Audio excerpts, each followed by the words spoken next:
Wins, episode 32, with my intrepid band of adventurers.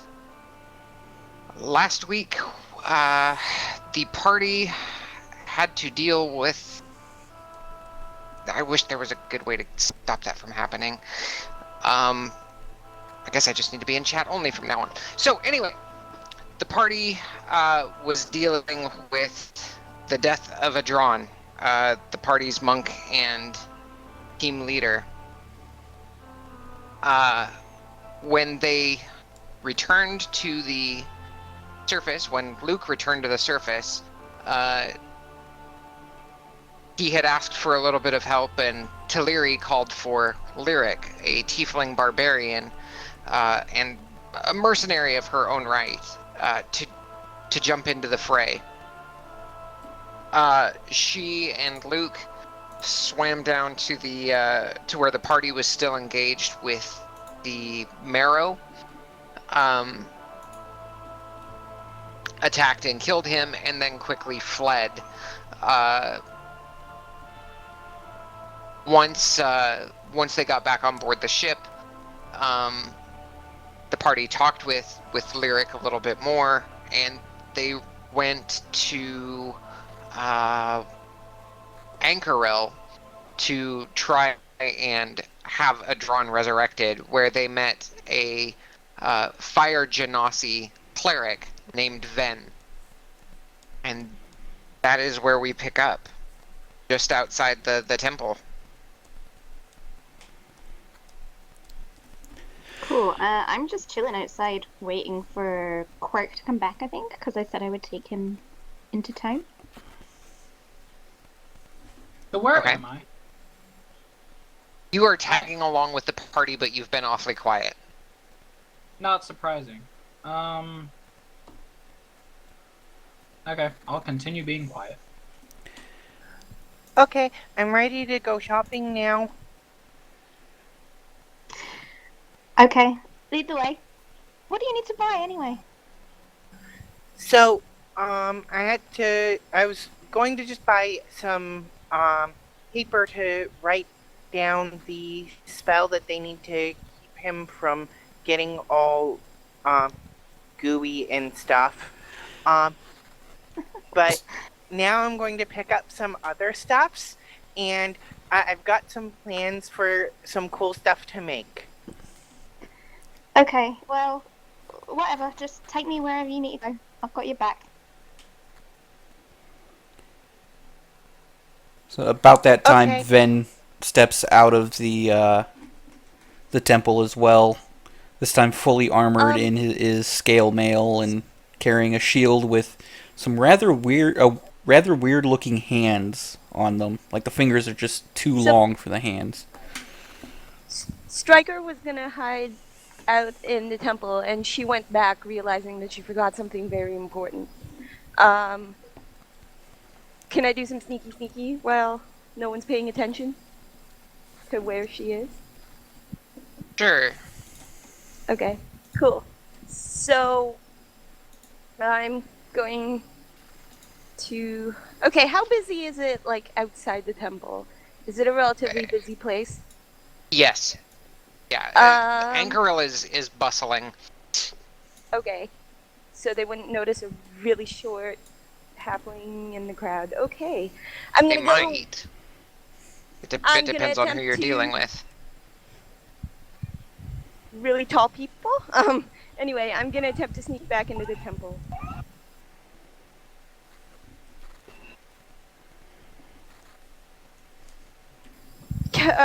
When I do my advantage roll, do you want me to roll twice, or can I just do the advantage roll?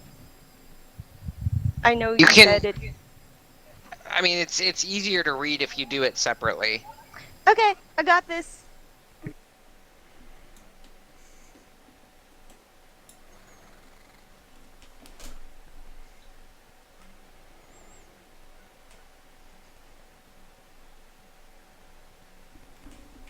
I don't know why I that got rolled the first twice.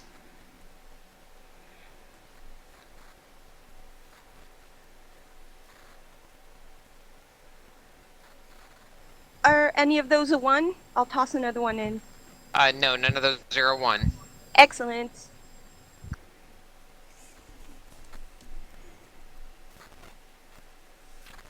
I'm gonna go sneaky now. Okay, so what are you doing while sneakying inside the temple? I am trying to figure out where they might have kept the dead dude. Okay. Ven had actually shown you where.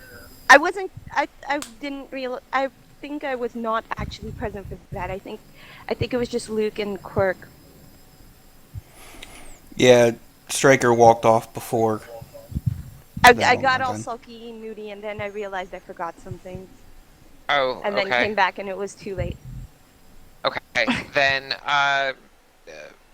roll an investigation check.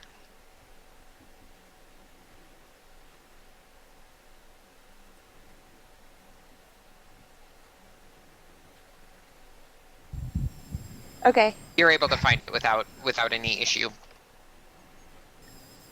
Cool. So, can I investigate the body then? Cause I So totally you're going to remember. find a Drawn's body, correct? Yes. Yeah. Is this stone where I sleight of handed it or whatever? It's not there anymore, is it? Nope. In fact, all of his belongings have taken, with the exception of the locket or the piece of jewelry that he had given you. Nah. Okay. I take that back and then I leave. Do I have to sneak back out or just? Yep. Roll me another sneak.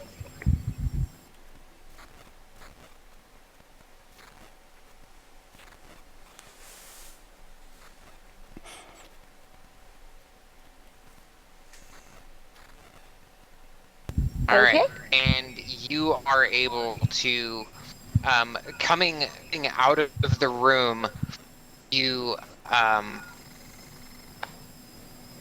you hear somebody go passing by the chamber just as you're about to leave, and you hold your breath in, step back just a minute, wait for him to pass, and then you're able to go continuing on out of the room and out of the temple itself.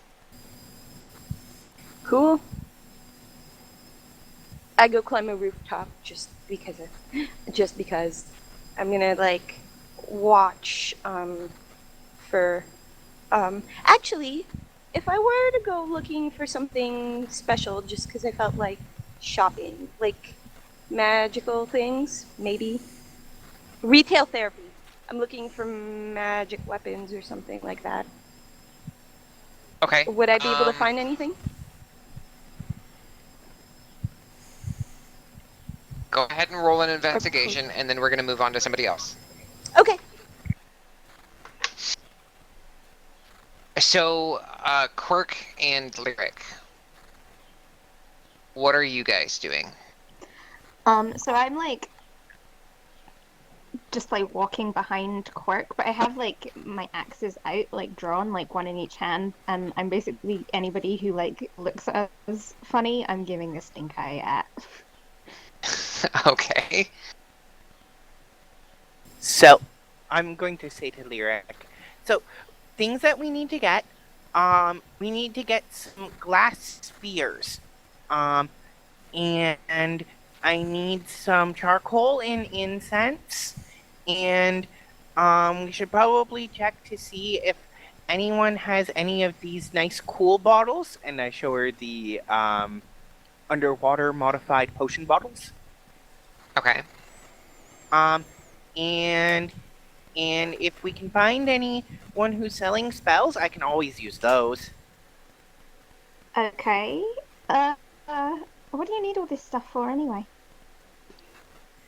So, the glass spheres I'm going to use to make some, well, what I'm calling thunderwave grenades. Basically, I'm going to turn them into a motion activated scroll of thunder wave. So you throw it, and then it does a thunder wave where it lands. So, for blowing people up with lightning or thunder, whatever. Okay, cool. I'm on board. Let's go find your stuff, your shinies. Okay. All right.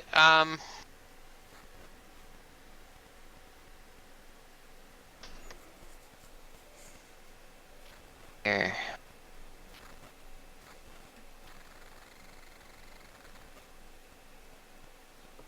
So you said that it's pretty busy around here, right?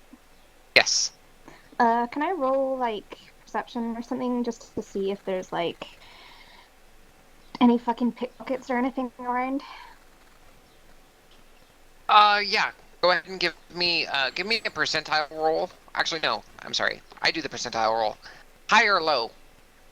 Like low. Okay.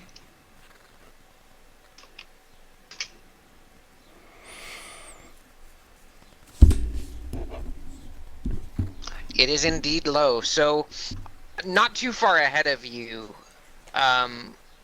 you see a couple of, for lack of a better term, street urchins. Okay, are they like kind of young? lurking around in the shadows in an alleyway. And as one of the people passes, you see this street urchin begin to tail this person ahead of you, and he reaches up, cuts the coin purse off of its leathers, and then retreats back into the alleyway. Okay. How far away is the alley from where we are? Less than 15 feet. Okay, I'm gonna just like hold a hand up to Quirk and just say, just hold a second, yeah? I've got to deal with some business. Might be long. Oh, okay. Would you like some backup? You can come with if you want, Okay. but just let me do the talking, yeah? Okay. So I want to go over to the alley and kind of look at these kids and kind of look them up and down. Okay, these are young men, probably between 15 and 20 years old.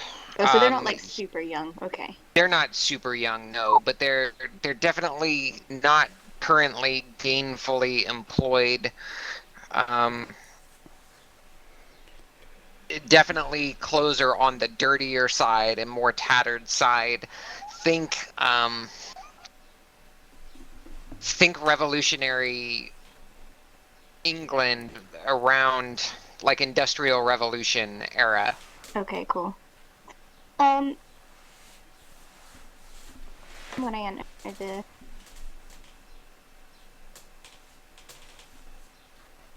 Say again. Do I get any kind of like reaction or anything when I enter the alleyway, or do they just ignore me? They look at you, and kind of stand up to their feet, and they're definitely regarding you with hostility on their faces, even though they're not saying anything. Okay, I'm gonna grin and I'm gonna say, don't worry, lads, not with the law. Just there many of you about?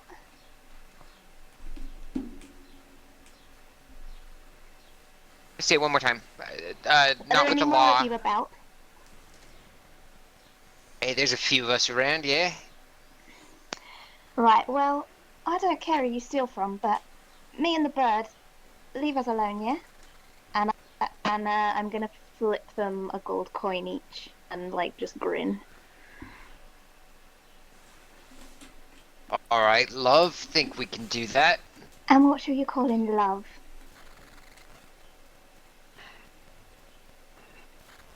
Calling you love. Well, don't if you want to have a tongue to talk with. Me and the bird, we're off limits. That's all. Tell your mates. And then I'm gonna wink and just like turn tail and go.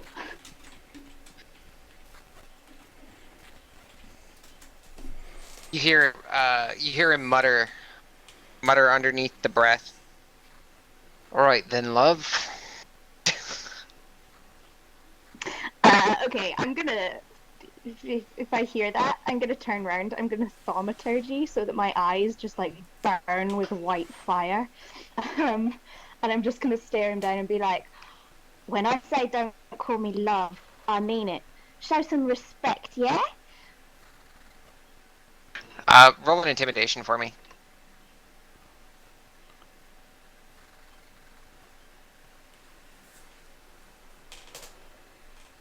Nice. 20. Let's see here.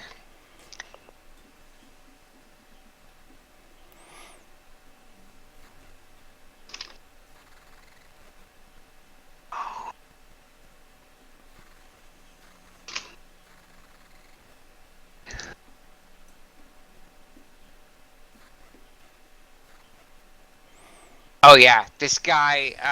As you're watching him and your eyes are burning with fire, you see him hold his hands up and back away. And as he's backing away, you can see a visible spot at the front of his pants begin to darken. Good.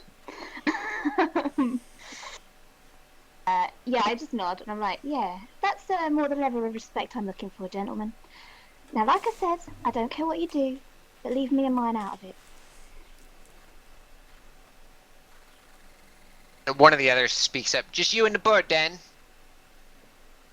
Yeah, sounds about right. All right, all right. And I'm gonna turn to Quark and be like, I figure the rest of them can look after themselves. Let's go shopping now, shall we? Okay, let's go. All right. Leonis, what are you doing at this point? I wish I knew. Okay. So I just need a quick thing. Have I had taken a long rest since the fight? Yes. Okay. Yeah, Don't it took have- you guys several days to get to the to Anchoril. Okay. Gotta fix everything then because I have spell slots extended and whatnot. You've been very well rested for a few days. Okay. So we were all at the temple. You were all at the temple, yes. Okay. Trying to get a Drawn resurrected. Okay, and have we talked to this Ben guy? A little bit, not much. Okay. Quark mostly. And was I there Striker for a that? little bit. You were probably watching. I'd assume. Yeah, you were around, but you weren't giving much in the way of input. That makes sense. Okay. Is there any parks or anything forests like around these parts? There's a central square that's got a fair stand of trees, some fountains, some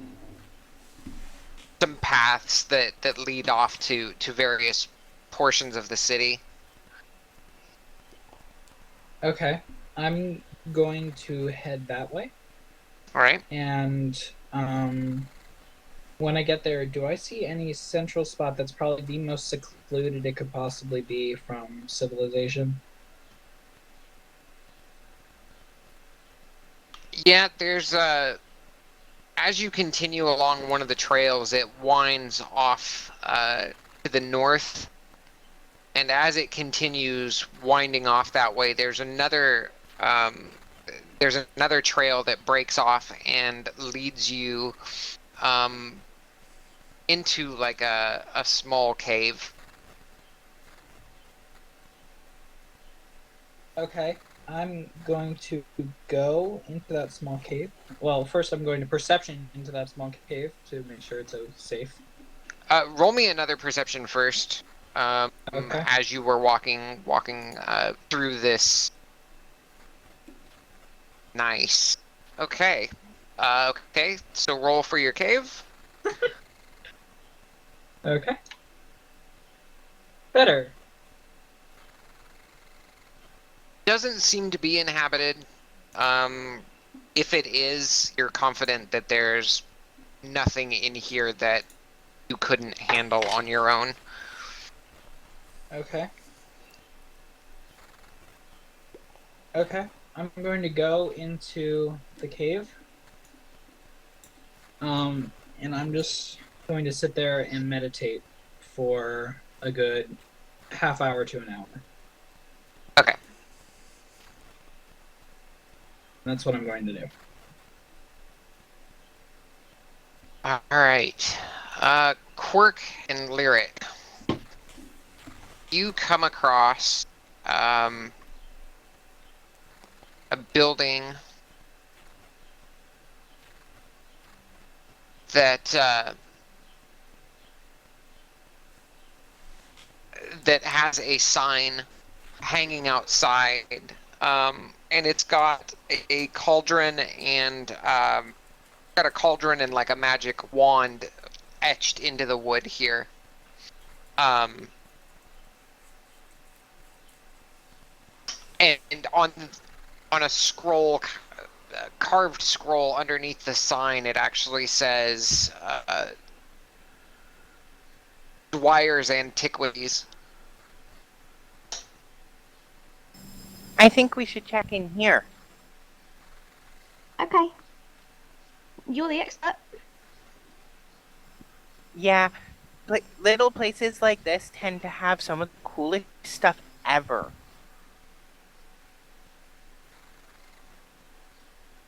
Okay, well, let's go find something cool then. So, we head in. All right. Back behind the counter, there is a gnome, and he's currently looking through several sets of magnifying glasses. So when you look at him, his eyes look huge, and he's inspecting a gem that is sapphire blue. Okay, so first thing I would like to do is cast Detect Magic on myself. Okay.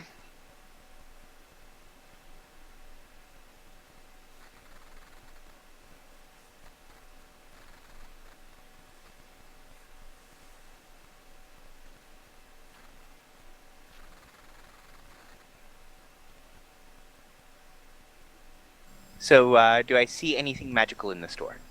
Everything in this store.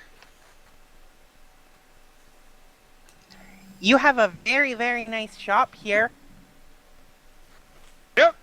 What? What? I really like all your stuff. You got really cool stuff. Thank you. Yes. I've been at it for quite a while. So I am looking for some, pieces to make some magic items of my own. Oh, yes. What are you looking for? I need glass spheres. Glass spheres. I have potion bottles. Well, so do they look anything like this? And I show him the underwater variation.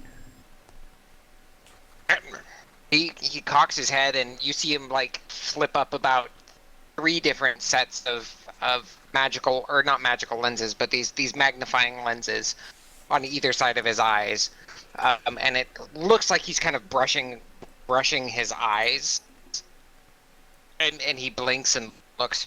Why no, they don't look like that. We might come back for some of the regular types, but this is an underwater bottle, and I need more underwater bottles because we're going to be fighting underwater, and the regular ones don't work so well. Hmm. Well, that's curious. That's very curious. Would you mind? And he holds out his hand to take a look at the bottle. Okay, so I hand him my empty bottle. Okay, and he takes the empty bottle and starts looking it over. Ah, very nice design. Very very. Where did you come by this? I bought it from some mermaids. And you live to tell about it. Yeah, they're kind of nice. I actually kind of like them. The marrow aren't nice at all, though. Hmm. Oh no, I can't imagine they would be. Demon spawn, and he lets I cock an loose eyebrow with at a. that statement. What was that? I cock an eyebrow at that statement. Well, that's not all he does, because he lets loose with a torrent of. He basically spits into a spittoon near the edge of his counter at his feet. As soon as he says "demon spawn," and then he looks up and goes, holds his finger up. Oh, right. Present company excluded. Of No, I am course. definitely demon spawn. But well, and then he blushes bright red. I just like shake my head. I don't care. I'm enjoying him being uncomfortable, but I don't actually care. Would you happen to have any advice for us on how to deal with marrow? Because we kind of have a marrow problem.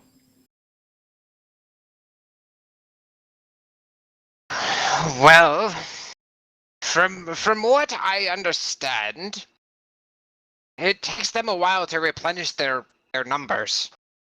Dark rituals and all of that. Uh, but I can't say that I've ever dealt with them myself. I more create magic antiquities. If they use dark rituals, is that kind of like a curse? In a manner of speaking, I mean they get their form from making deals with Demogorgon himself. Would a greater restoration be able to break a curse like that? Oh no, my boy, no, that's far too powerful magic. Okay, how about like other remove curse spells? No, what you have to realize here, my boy, and he holds his hands up to you and are you close enough that he could put his hands on your shoulders? Yes. Okay, so he puts his hands on either side of your shoulders and looks you square in the eye. These powers, this form was granted by a demon lord, my boy. No amount of pure cell, with maybe the exception of a wish, is going to reverse that curse. You would do well to, and then he takes his hands off of your shoulders, puts a finger up to his lips again as he's thinking. You would do well to take it at face value and deal with it as it comes. Okay. Do you know of anything that they like in particular that we might be able to use as some sort of a lure? I hear they're quite fond of bodies. There's definitely a lot of those.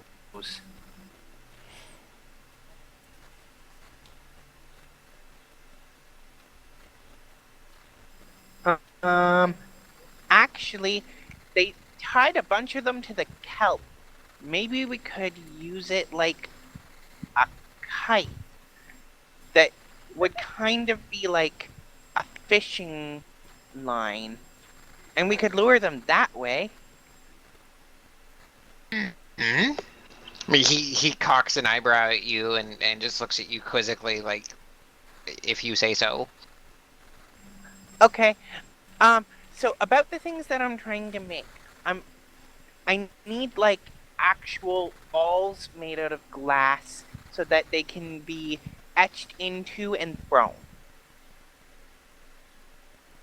Okay. Do you know where I could get some? I imagine that you could get something like that at the glass blower's shop. That would be perfect. Can you tell me where that is? It's not too far from the park. In the center of town. Okay. So then also I need to pick up some ingredients for some of my spells. Ah, yes. Have a look around. We have all kinds, and as you look around, you actually see bins, with like I guess for lack of a better word, like an index card kind of sticking up out of the back of it, and it says powdered newt and eye of frog, and he's got all of these various ingredients and spell components there. Okay.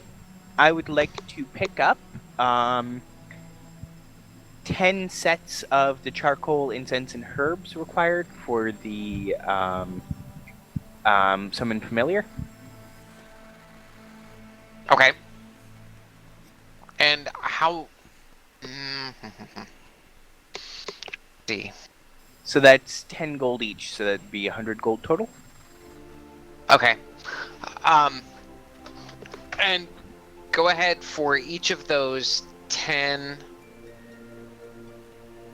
Actually, we'll say that 10 is a pound of inventory.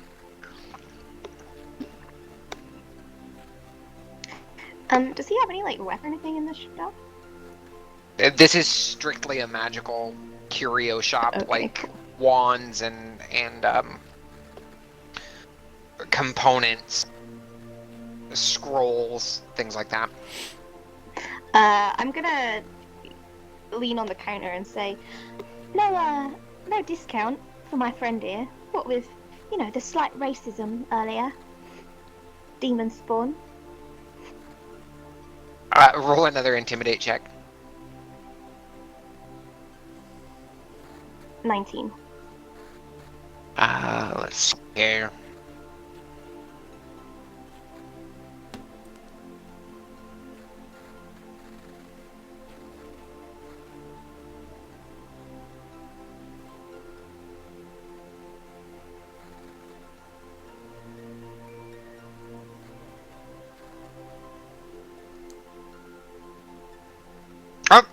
Well, it goes against good business practices, but if it will secure your business, why, sure, I'd be glad to give you a 5% discount. That's what I like to hear. In the service.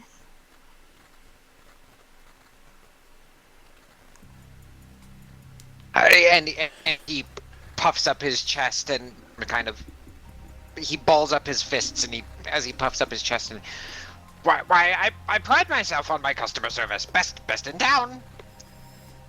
That's awesome. I might actually buy some more stuff here now.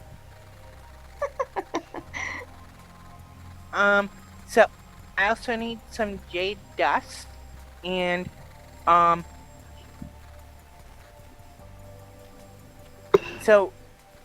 also, do you have any spell scrolls? There's a small assortment in a glass case in front of you, Quirk. Okay. So are there any well, so what's available? Here.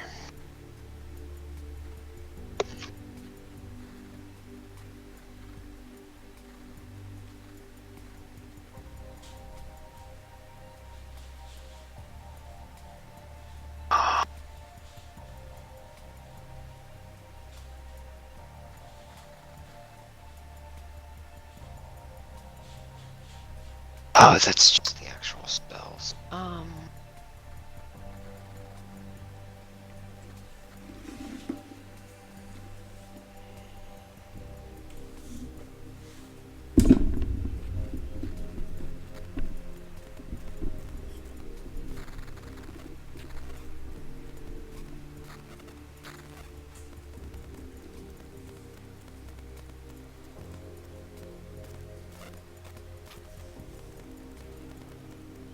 Sorry, guys. Trying to.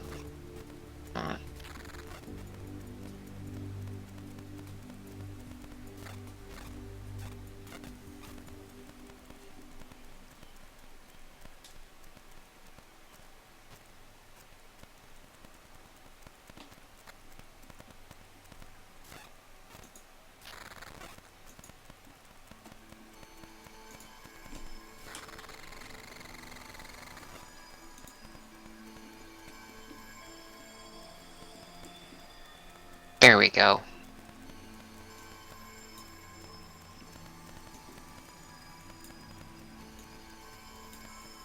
Alright, so, he has got a scroll of shield, of dancing lights, cloud of daggers, cure wounds, find familiar,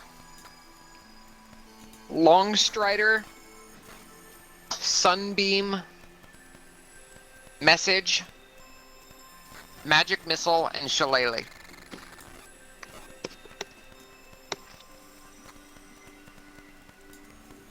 How much is the magic missile?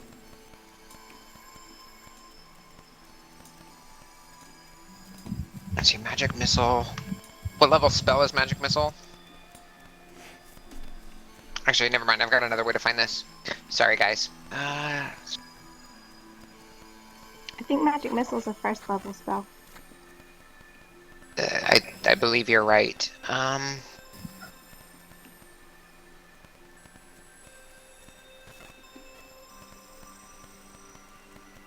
It is 48 gold without the discount. I would like one of those. What were the other ones on the list? The other ones were shield, dancing lights, cloud of daggers, cure wounds, find familiar, long strider, sunbeam, message, and shillelagh. How much is sunbeam and how much is message?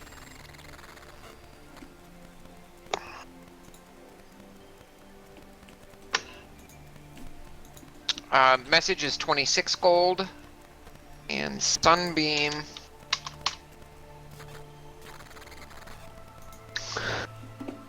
is 5,171. Oh, that sunbeam one is a little much. Well, yes, you see, it's very, very powerful magic. I agree. I'll have to wait until later to get one of those. Could I maybe do some trade in, actual spells? I could teach you some spells. My boy, I doubt there's much that you could teach me. I've been on this land for a long time. A very, very long time. Mate, he's a talking bird. There ain't nothing he couldn't.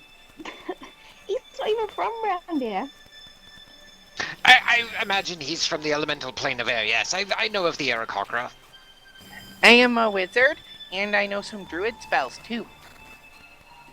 Ah, very nice. Good on you, boy. And he pats you on the head. Do you have any, druid ritual spells? Because I can learn those. He does not have any druid ritual spells. Everything that you've seen so far has been arcane. Okay.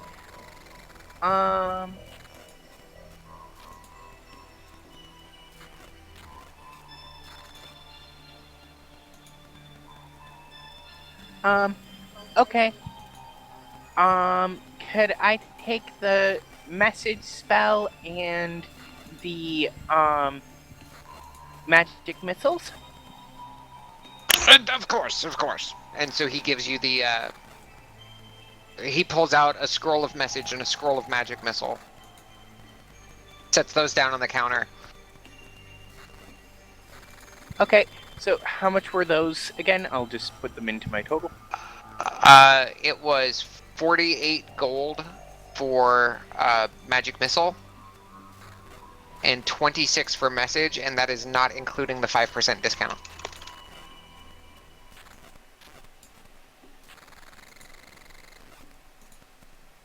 The jade dust is going to be another 60 gold. Oh, I only need 10 gold worth. It's on it. Okay.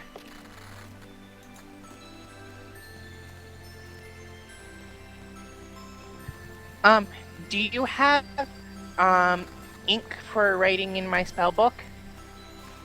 Of course, what good wizard wouldn't have that? And he reaches around behind him and grabs a bottle of dark black ink. It seems to have a little, it seems to have a dropper top on it. Okay, I'll take a bunch of that. A bunch? Define a bunch, my boy.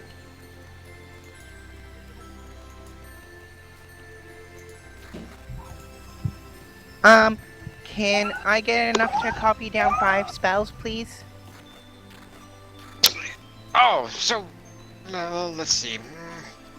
You see him doing some calculations with his right hand in the middle of the air. The 2 bottles should be sufficient. 2 silver. Okay, thank you.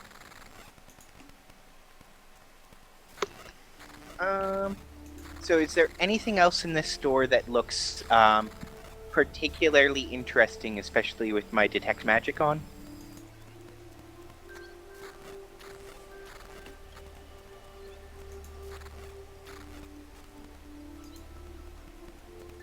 You don't have a staff or anything anymore, do you, Quirk? I have a wand.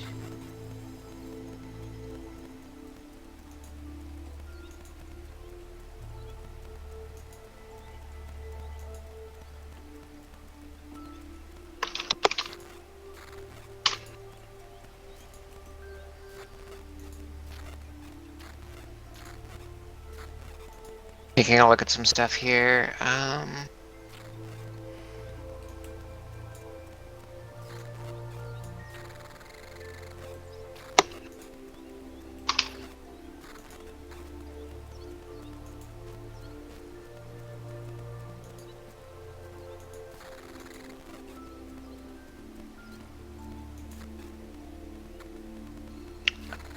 In the corner, you see a black, gnarled-looking staff.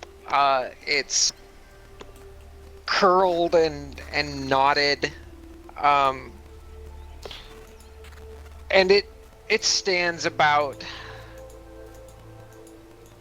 It stands almost as tall as you do, Quirk. And you can tell that it has a necromantic energy on it. That looks cool. Do you mind if I, see what it does? Oh, why, of course. Go ahead. I'll just be in this corner over here. And he hops off of his stool and goes back into the corner and watches. Okay, I walk over to it and identify it. Okay. It is the Staff of Withering. 3 charges, gains 1d3 expended charges daily at dawn. It can be wielded as a magic quarterstaff, and on a hit, it deals damage as normal for a quarterstaff, and you can expend a charge to deal an extra 2d10 necrotic. They have to succeed on a DC 15 con saving throw, or they have disadvantage for 1 hour on any ability check or saving throw that uses strength or con. How much for this? Oh, my boy, that's 1,000 gold. I can do that. Ah, very well then. If you would like it, it is yours. But provided you pay, of course.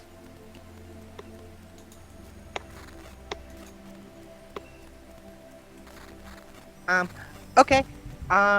So I think that's it for here.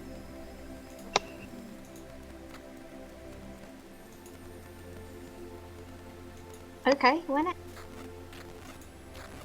Okay, so go ahead and subtract the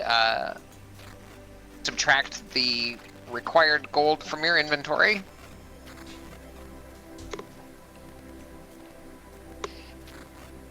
Don't forget your demon spawn discount. Yep. Yeah, don't forget your discount. And quirk, I will be dragging this into your inventory. Okay, so I calculated the discount. So should I just apply it then? Yes. Okay.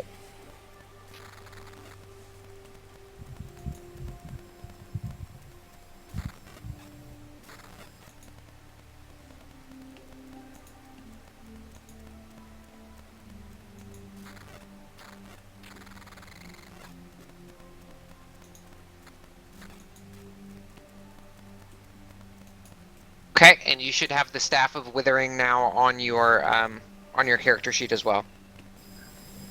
Uh,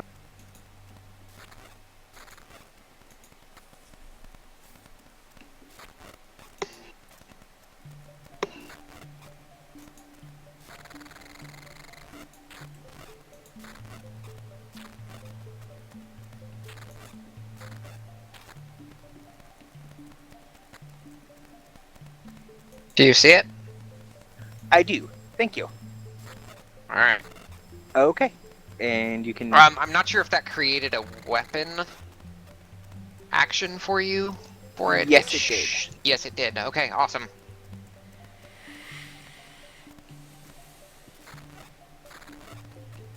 All right, then, Striker. I heard somebody else come into the channel, but I wasn't sure who it was. Probably Luke. Ash, you in there? Oh, that was a Luke. We have Luke, right? That's who I assumed it was, because he's the only one who's late. Anyway, I'm going magic weapon shopping, I think. I want to, find something cool to cheer me up. Also, I want to look into possibly asking someone to enchant an existing item for me. Okay. And Ven, what are you doing?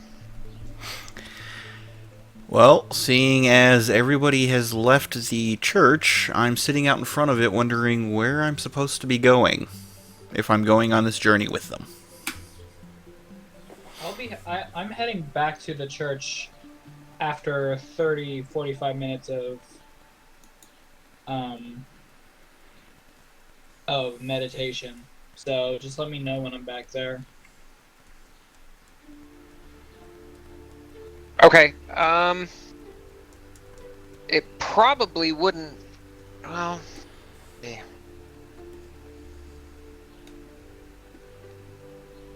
Yeah, it would. After 30 to 45 minutes, what are you still outside then? Yeah, hoping that I can see them before they see me or before they head out. Staying inside the church would not be conducive to such. Okay. So yeah, you head back towards the temple then, Leonis, and you see this fire genasi sitting at the steps of the church. Okay. I'm guessing I kind of saw him before, but I didn't talk at all. Obviously. Yeah. Okay. Did I get his name when I first did it? Yes, he introduced himself. Okay. I walk up to him, and go, "Hello." Hello. You were with the group that brought in the elf. Damn. I'm sorry that we all kind of split up. And we all have stuff to do. It's understandable. I personally needed to go clear my head. It's been a rough week. Even more. I've taken some time. I'm better. And I'm sorry. I was out of it whenever we had our conversation before. I can't say I really paid attention all that much. Like my own head, I guess. It's understandable considering the situation. So, what exactly did the rest of the group tell you that we are doing? That you were looking for some sort of stones that apparently Yes. Lou decided that it was in my best interest to assist, as I've been getting dreams about them recently. You only have to assist if you want to. Obviously, as you have seen from our old friend Adron, dangerous. But if you feel that you are called to do so to help us with these retrievals, then feel free. It's gonna be hard though. I'm gonna warn you. Difficulty's no stranger to me. Perfect. Sorry, out of character. Did we ever get a ruling on whether we're actually going to be able to resurrect Adron or no? So we had a speak with dead thing. Basically, what happened there is that he said he wanted to come back, but that we should go on the mission first. Quirk used gentle repose, so there's no reason why he couldn't be resurrected. It's just that the temple itself didn't have anyone who could bring him back. Okay. Yeah, I'm the strongest spellcaster, and I don't have Raise Dead quite yet. Well, because we cast, or Quirk cast the gentle repose outside of the revivify time. Okay. Oh yeah, So then I tiny detail. say to him, looks like we just have to wait and for the rest of the party to get back before we head out. Do you guys have a specific place that you're meeting up, or? If I could remember anything the past couple of days since that fight down in the ocean, if I could remember anything coherently, I would tell you. But can't say I do. Come inside and have some tea, and tell me about the fight you had. Perhaps it'll help center yourself. Center may not be the right word, but I should discuss what we've seen down there if you're going to come down and help us. It is underwater, though, and you're obviously a fire genasi. Will this pose a problem? If it's under the water, physically, water does not harm me. Breathing may be a bit of an issue.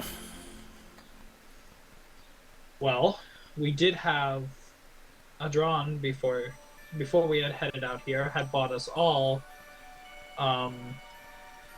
these rings of water walking and rings of water breathing. I am personally okay with transferring his ring to yours so that you're able to breathe underwater.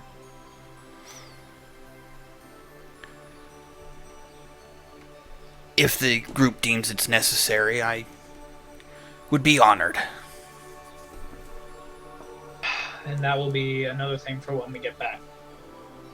As for dealing with the marrow, I can't say that we really have a strategy too much other than go in and hit them hard. But I may have thought of something. It all depends on whether we get lucky or not when we get back there to try to retrieve this stone without another casualty. Well, hopefully with me around, that won't be too much of an issue.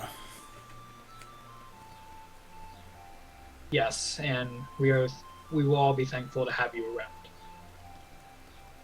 Let's go in and get that tea, shall we? Let's.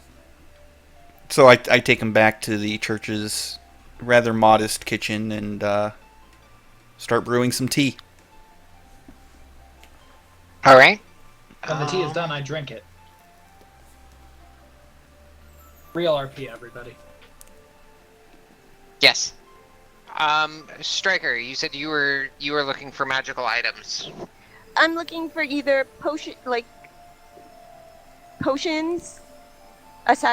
besides healing, like just general cool potions, or magic weapons, short bow, daggers, short sword, that sort of thing. Basically, stuff she can use. Okay.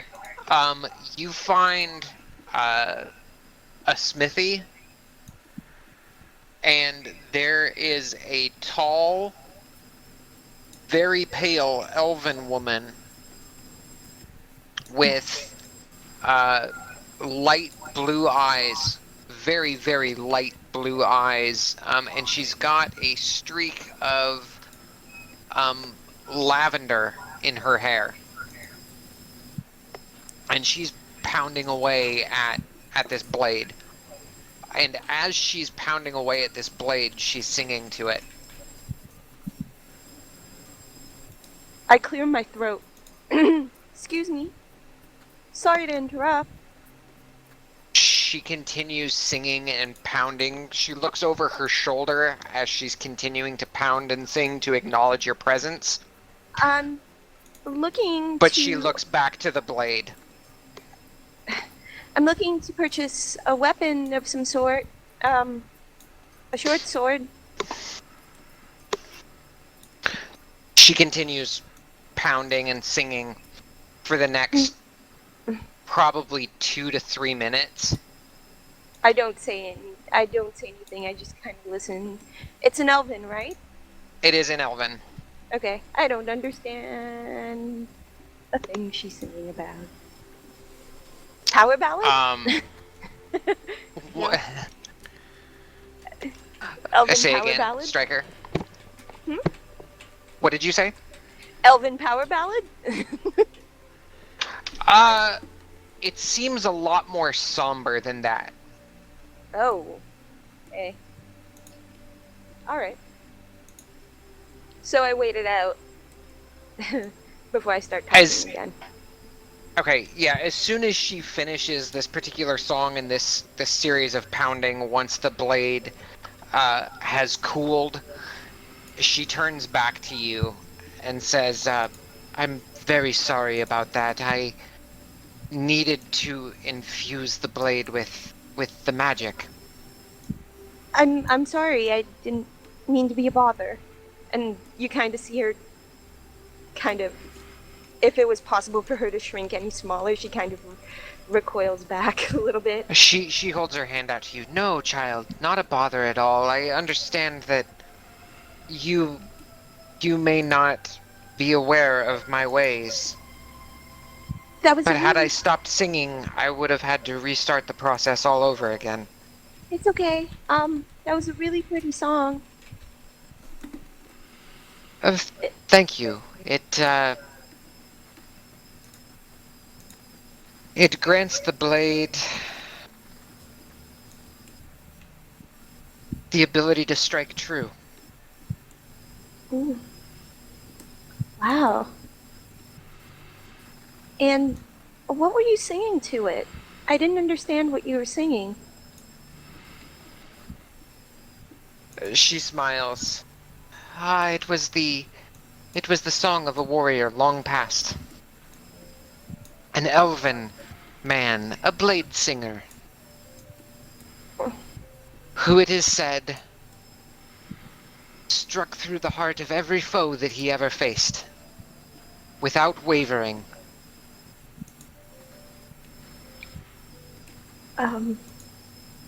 Is that blade? Um, is that a blade you've been working on for someone else? No, child, it is not. And how much will it cost to acquire the blade? Uh, this particular blade is going to be 2,000 gold, child. There's a string of halfling curses that kind of come out of her, and then she says in common, I would like to acquire this blade. However, I am short a bit of gold. And then I put 1,500 gold down in front of her, and would you mind considering this a down payment? I would not mind considering this a down payment for the blade at all. I've just me, I've just lost. friend. Yes. She looks at you. Tell me, friend halfling. What good stories do you know? I don't know if they are any good. They're all very sad and very lonely stories. Even sad stories have their place, child. I come from a place called Talonport, and I came from humble beginnings, and my parents did their best to provide as much as they could. However, business went bad, and they were no longer able to pay to keep a roof over my head. And for a long time, I was alone.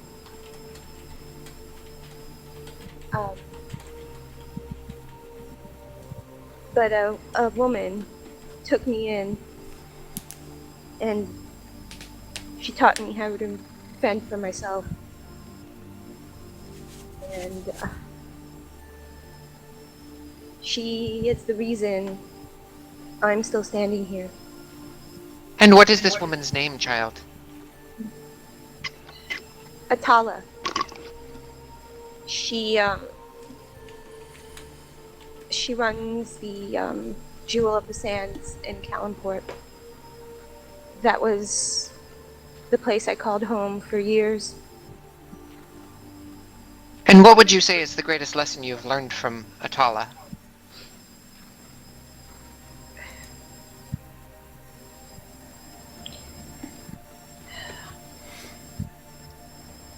She is tearing up a little bit, and she's trying to find the words.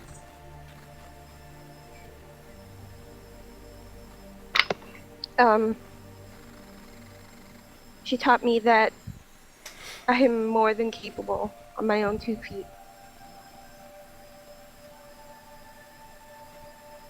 She looks at you, her blue eyes, they almost pierce directly into your soul. Oh man, there's tears. She's not like crying, but there are tears falling on her cheeks now.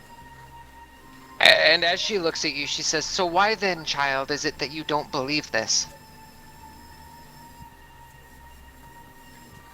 Because as much as I would like for things to be different, people, they come and they go. Sometimes the circumstances take them, sometimes it's death. I'm used to being alone, but I've never felt the strength.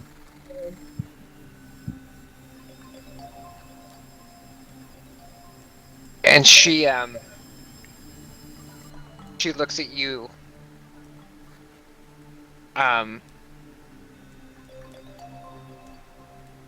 Her eyes still seemingly piercing your soul.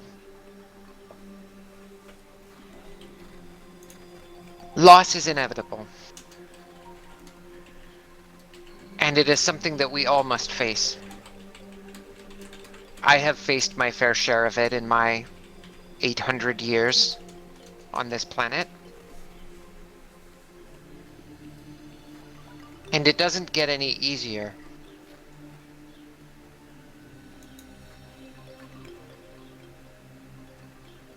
But we are stronger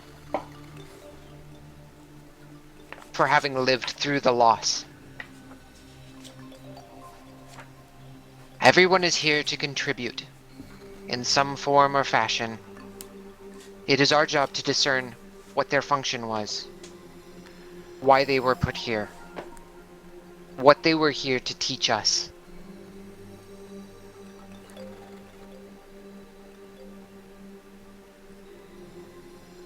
I have one question to ask. Go ahead, child. How did you keep going? How did you get back up after the loss?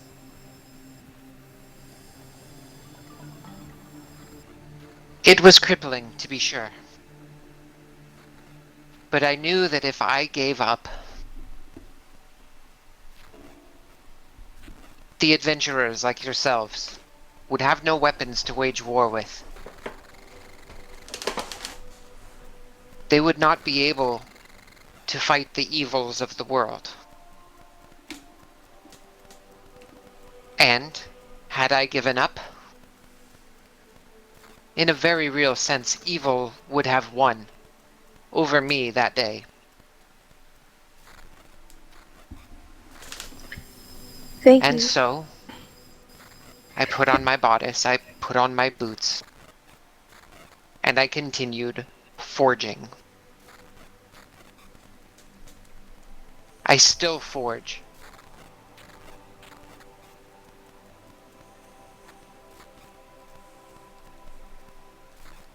Thank you for not giving up.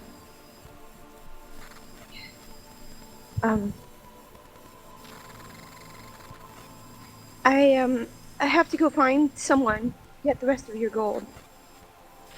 But She holds her hand up. Child, have you learned anything here today?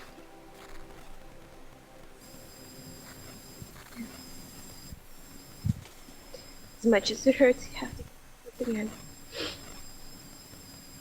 Anything else?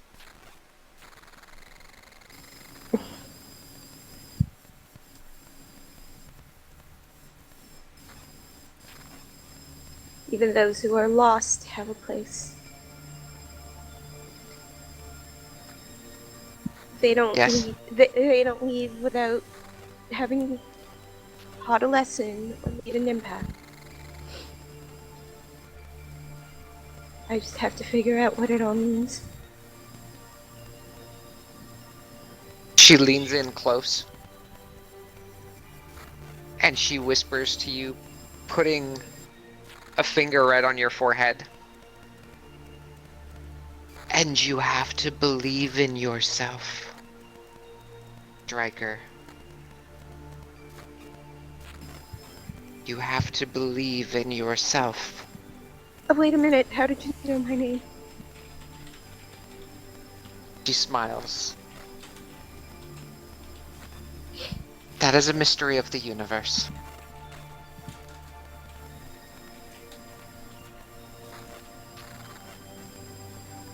Rest assured, you are on the correct path. Come back in 3 days' time. Your weapon will be ready for you.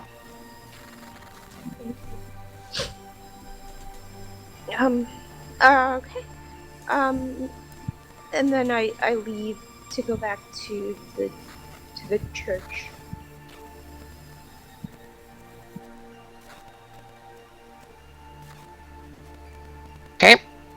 Quirk and Lyric, What up? where you at? What you doing? I don't know. Did you buy everything you need, Rick? Not yet. We still need to go to the glass blowers. But did you want to buy anything?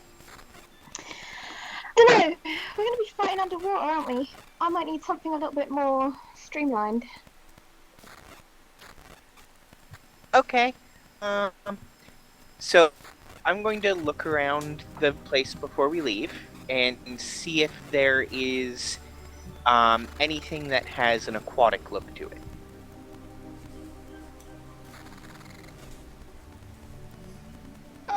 In the magic shop still? Yes. Okay.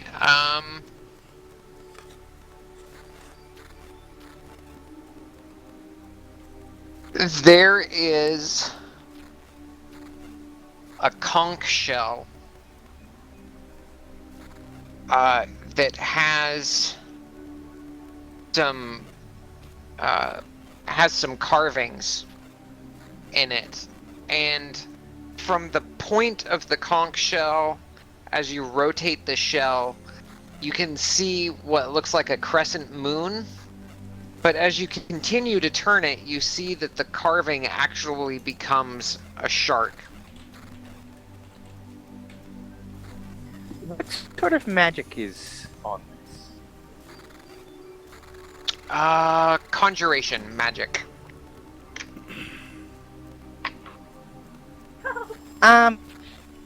Would something more streamlined be like a shark? Explain. So I'm going to do another identify. Okay. It is a conch of summon shark.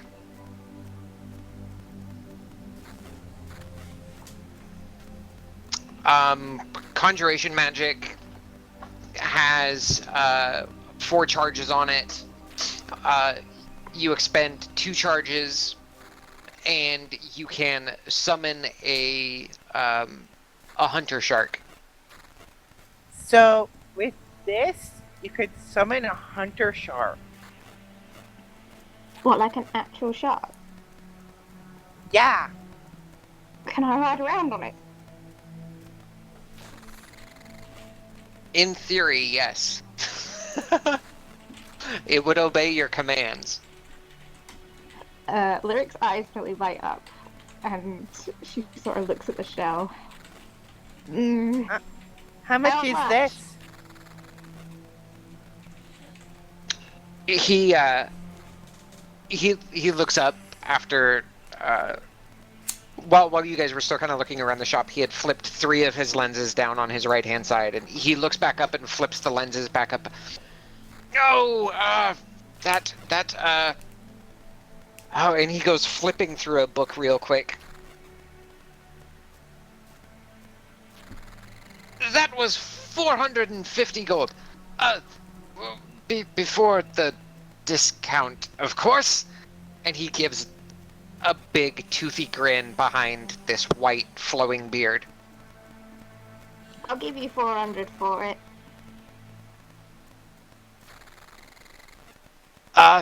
Done. Just let everybody know where you got it. Yeah, that's cool.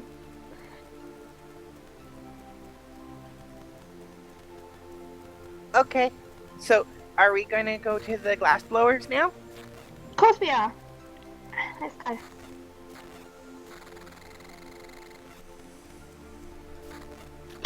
And on the way out, he turns around and he's like, "Thank you for the really, really great service." Of course. Anytime. I will definitely tell people about your place and that they should come here to get all their magical stuffs.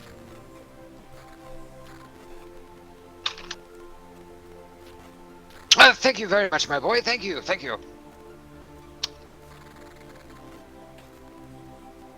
Lyric, I'm working on your conch of summon shark right now.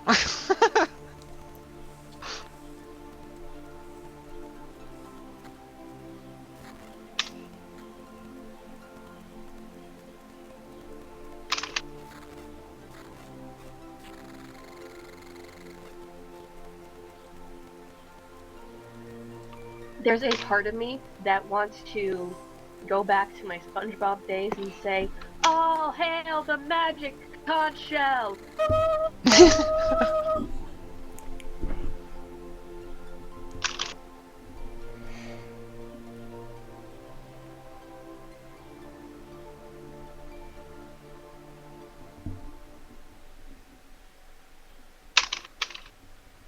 Alright. So Luke, what are you doing during this time? You have snuck in, you've taken all of Adron's belongings, and you snuck back out. The rest of the party basically split up after you left the temple.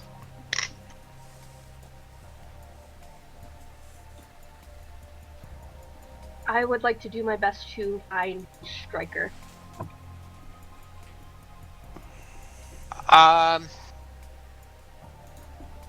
I would probably be coming out towards the temple. That's where I'm going. Well, this is before we all split, like right as we all split up, correct? Right. Right. And oh, well, I'd still be walking towards the temple just for other reasons, or walking out of the temple, I guess. Okay, so I'd be walking towards the shopping at this point. Oh, actually, you know what? Luke, roll me a perception check. Do I have to roll another stealth? Nope. I'm using your stealth from earlier. How good is it? I'm just curious. Luke doesn't find you. Okay. Yeah, it was pretty good, Striker. That's all I'm gonna say. It was pretty good. I'm going to walk around the town port thing and just try to find her, even though I apparently can't find her. Okay, go ahead and roll an investigate.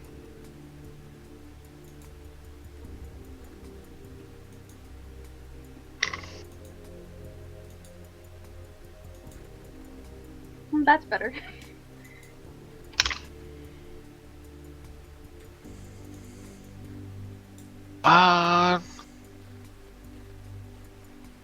You're still not able to find her, but people in the area that you question about her have said, we think we saw her heading towards the Blade Singers.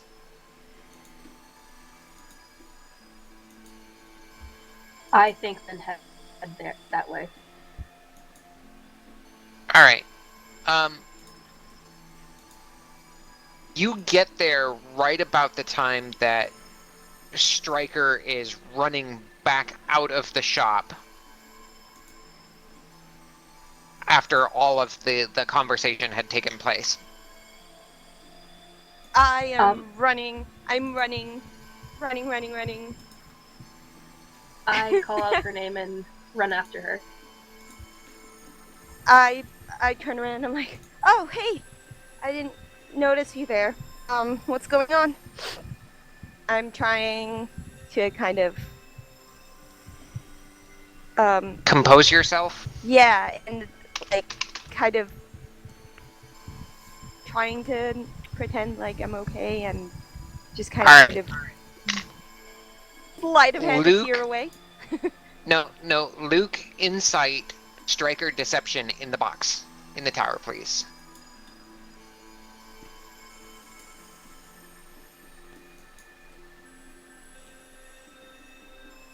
It's probably a 3. That seems like the number that rolls up for me a lot.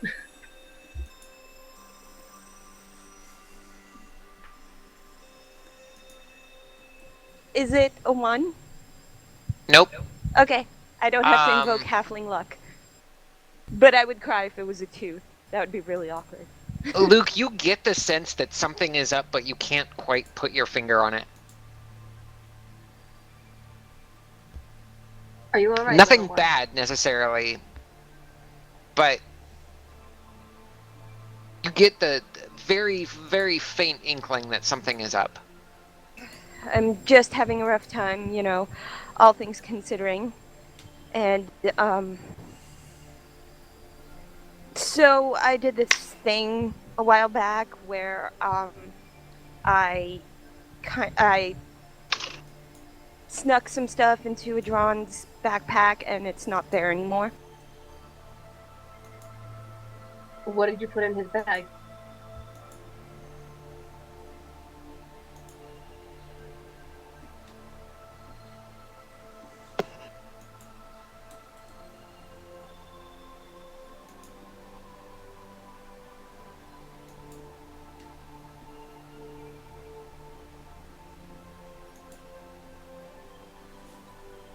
Did you catch that?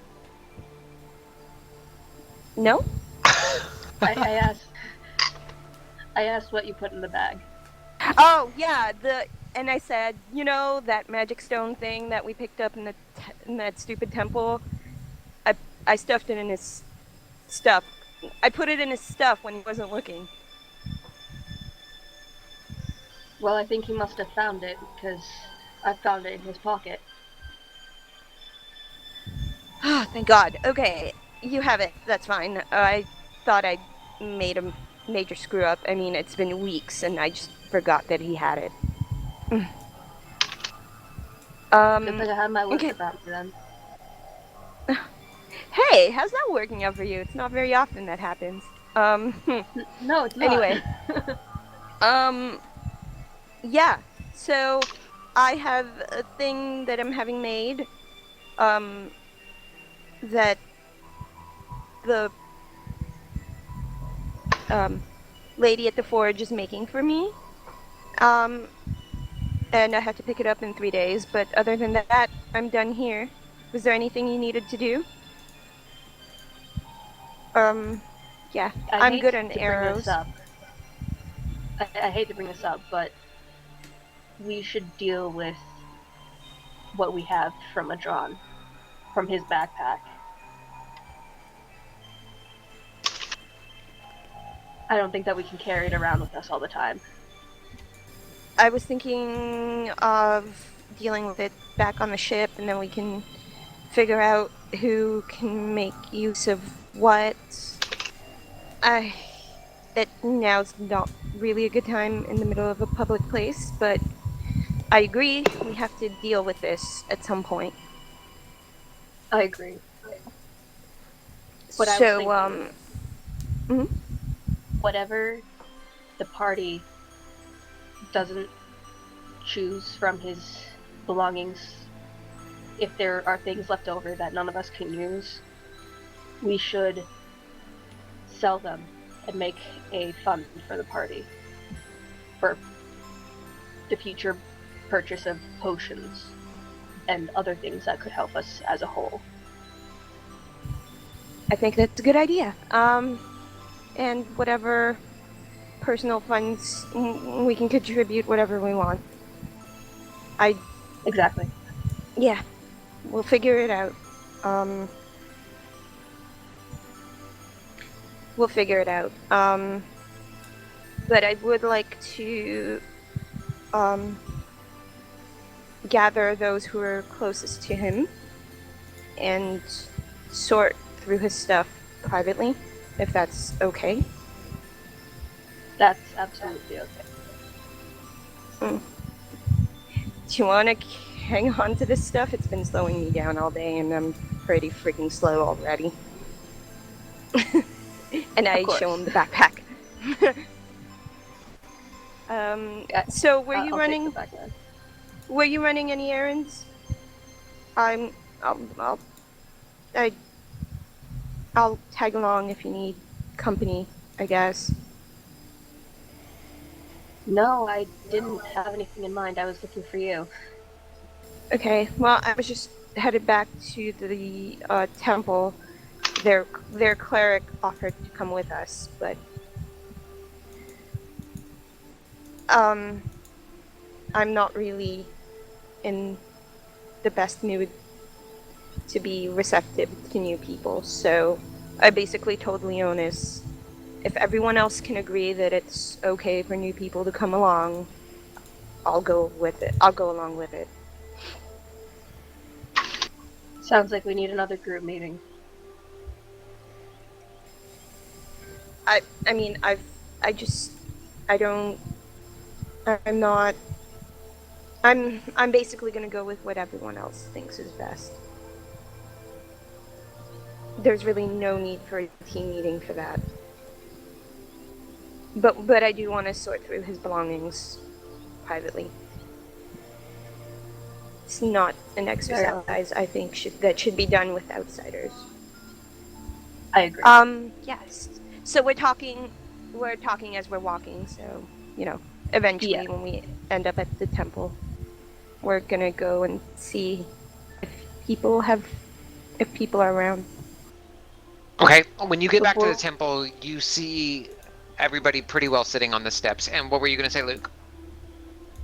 Before we get too close to the temple, I just want to ruffle her hair and just say, everything's going to be alright.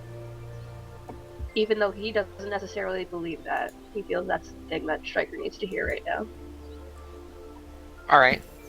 It's just Go ahead and roll deception.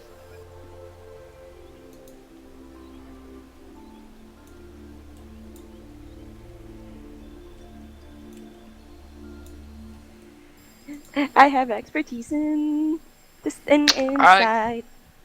He says everything's going to be all right, Stryker, but you don't necessarily believe him. I'm gonna nod at him anyway and try to smile like I believe him. Okay.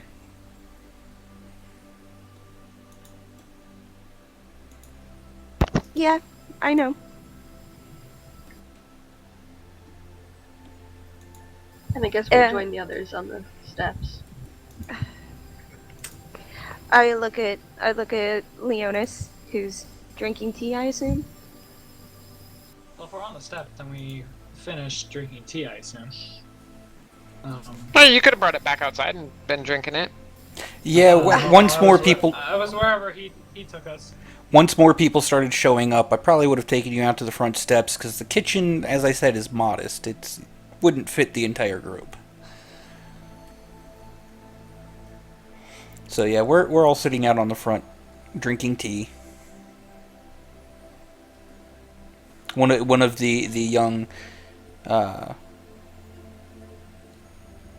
young Pages? acolytes out there, so we can just leave from there and they can take in the tea remnants.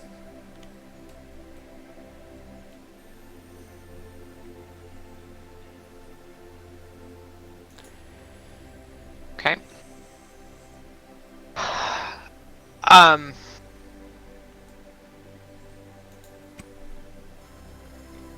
Then you've lived here for quite a while.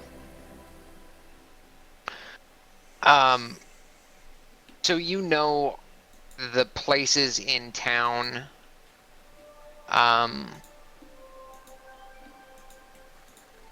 that are respectable to stay in. And of the two,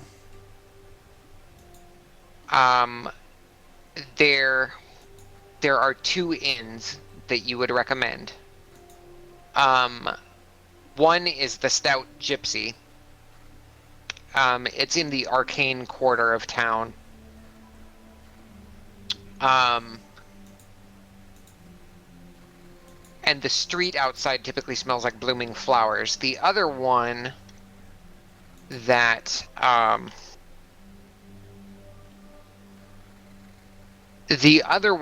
you would recommend is the Archer's Hall, and it's in the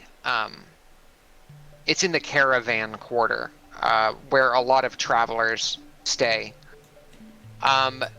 It seems to be in a slightly more rundown portion of town.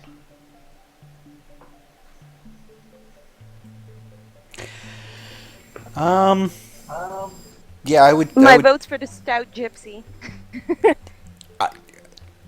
Considering what they've gone through, I would only tell them about the Stout Gypsy because the flowers and all that give them a nice, calming, relaxing environment. Okay, there is no vote. Yeah, I don't give you guys a chance to vote. I'm trying to play healer here. All right. So you tell them about the stout gypsy. Yes. Okay, so it's in the arcane quarter of town, and it's known for its elemental forges. The street outside is filled with the fragrance of blooming flowers. The inn is a 2-story timber and brick building with a small walled yard and a garden and vaulted ceilings. Accommodations consist of several large rooms with beds and woolen mattresses.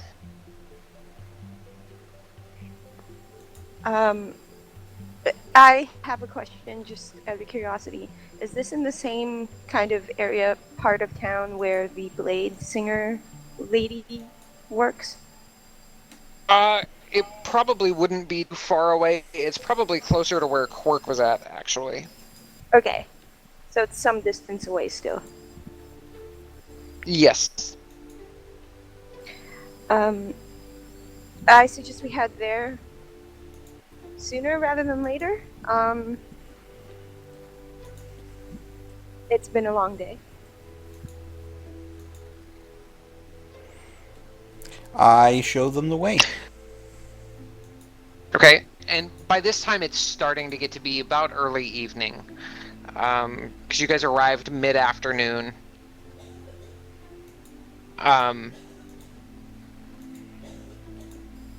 So I walk ahead in front of everyone, because I assume Ben is leading us, right? Like he's a little bit ahead of everyone else. Ever so slightly. Okay. Okay. So I walk over to him and then I say in a low voice, you've lived here a while, right? My first memories are of living here, but from what I was told growing up, this wasn't where I was born. So I went to the forge, the Blade Singer's forge, this afternoon. What do you know about her? Not a place that I have gone myself. From what I hear, she has some scary insight. But beyond that, I can't say anything for certain. Stryker just nods her head slowly and then she says thank you. And then falls back into the group, kind of in the middle, with Quirk and everyone else. Would Quirk actually be there? As soon as you guys were, assuming that as soon as you and Lyric were done, just to make things easy, Quirk, I'm going to say that you do manage to get the glass bottles that you need for these Thunderwave grenades. Okay, am I also able to get some underwater bottles made? The bottles aren't necessarily the issue, it's the stoppers. Okay, alright. Okay, then I'll look for stoppers in the morning. Okay.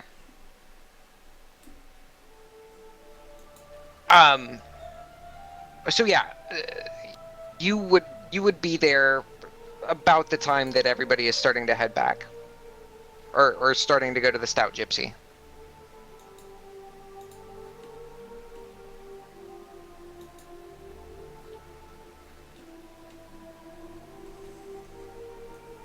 Alright, so when you get to the Stout Gypsy, it's as I've described. Walking in, you see an innkeeper. She's an older female elf. And she smiles brightly as you walk in. Greetings! Welcome to the Stout Gypsy. How may I help you, travelers? we're okay. Wait, how many of us are here? 6, right? The entire party. Yeah, that's 6. I forget what the numbers are. Actual people. 6 people. Okay. Um, we're looking to stay here for a couple of nights. Do you have any rooms available? We do indeed. How many people would you say fit in one room? They're large rooms. With a bunk bed system, you could easily fit 8 people in a room. And how much does it cost for a couple of nights in one of those rooms?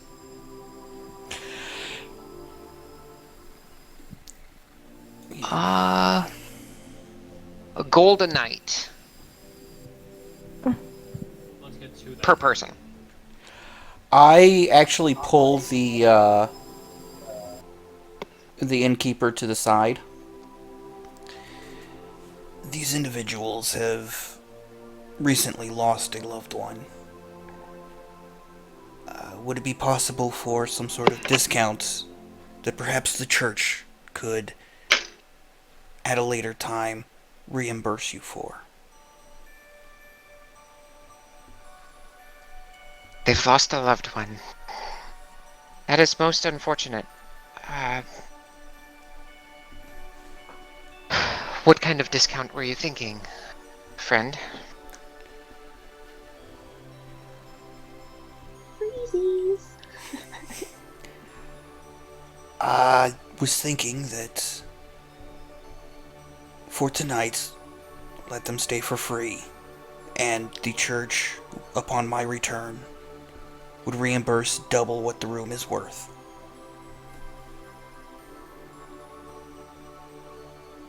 Hey, that seems fair.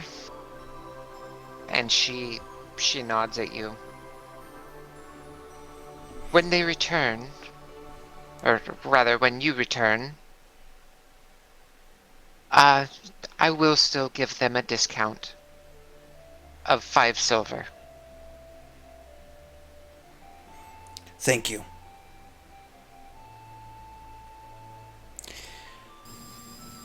And I go back to the group. Your rooms for tonight are taken care of. So, what's Thank the you. sleeping situation gonna be? It's a really large room. Well, It's basically like let's get 2 rooms then. everybody in the same room. Also, I go to the nearest table and I drop no. I go to the bar and I drop 5 gold in front of whoever's there. And I say, I'd like to buy drinks for my friends. I turn to Ben. Everyone's drinking. I turn to Ben and I go, "How many rooms did we get?" I did not want to overly press any. Yes. Not sharing with you lot. Oi, barkeep, how much for me to have my own room?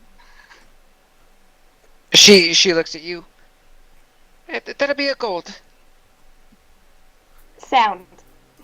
I flicker a coin. No offense, but I'm sure at least one of you snores.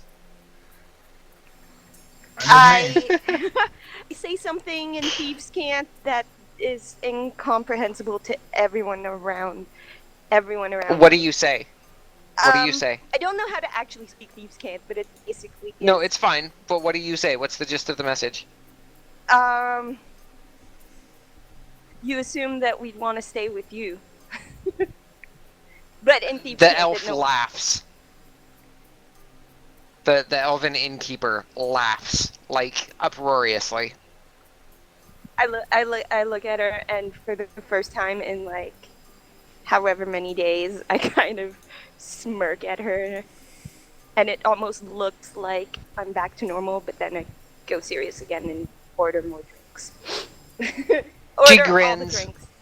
She grins, gives you a wink, and starts filling up tankards with with ale.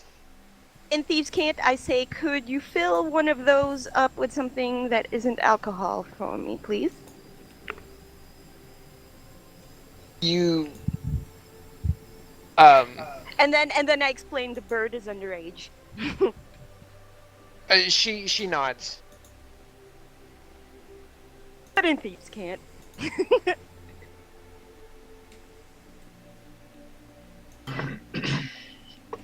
So I passed the drinks around.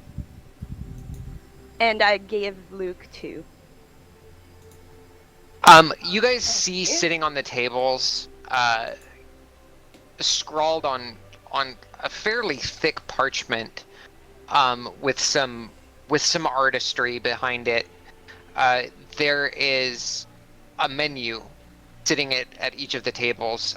The menu consists of baked crab and onion and a glass of wine, steamed dragon and dried apple, and a glass of mead, steamed shrimp and onion and a glass of port, and baked hare with mustard and curd cheese with a glass of port.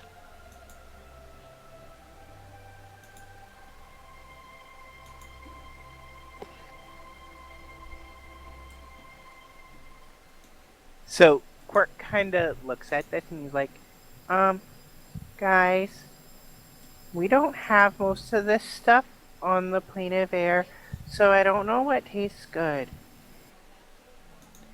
Don't worry, buddy. I'll order for you. Probably not dragon. I mean, I doubt it even is dragon. Do you think some bartender can slay dragons to serve in a poxy pub? I would avoid that one.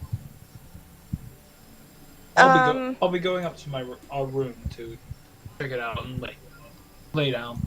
I have a lot to think about. I order whatever the most delicious thing is on the menu for Quirk to try. I head up to our room. Before he actually heads out, Quirk is gonna be like, wait, I have a question for you. Yes? So, I have this staff here, and I was wondering if you can still swing it when you're a octopus. No. Whenever I become an octopus, my all of my garb and weapons fold into a different plane, I guess you would say. So no, I would not be able to. What if you put it down, turn into an octopus, and pick it back up? I don't know. I doubt that I would have the dexterity with being an octopus to be able to correctly wield a staff. I've never had training doing it as an octopus, only as myself. Okay, I was just wondering because this staff will make Thunderwave super effective. I mean, I can still use it. It's just not while I'm an octopus. I also can't cast Thunderwave while I'm an octopus. Yeah, but I can cast Thunderwave, and I was thinking that if you could hold them still and smack them with the staff and I Thunderwave them, it would do lots and lots of damage. That would work if I could hold the staff, which I can't. So... Okay, we'll just have to catch them in a box then. Works for me. And I had a... Alright. How much is the most expensive thing on the menu for food-wise? Just curious. 4 silver, the baked hare with mustard and curd cheese and the glass of port. Okay, because I'm basically spending 5 gold on getting everyone, fed and drunk. Okay. So... Get it? There... Go ahead. I was gonna say, gotta keep the little bird happy and well-fed. Yeah, everything that's on the menu and with the atmosphere of this bar, the food smells really good. And then you're very glad that you brought them here to the Stout Gypsy instead of to the Broken Arrow. Or the Archer, sorry. The Archer's Hall. Yeah.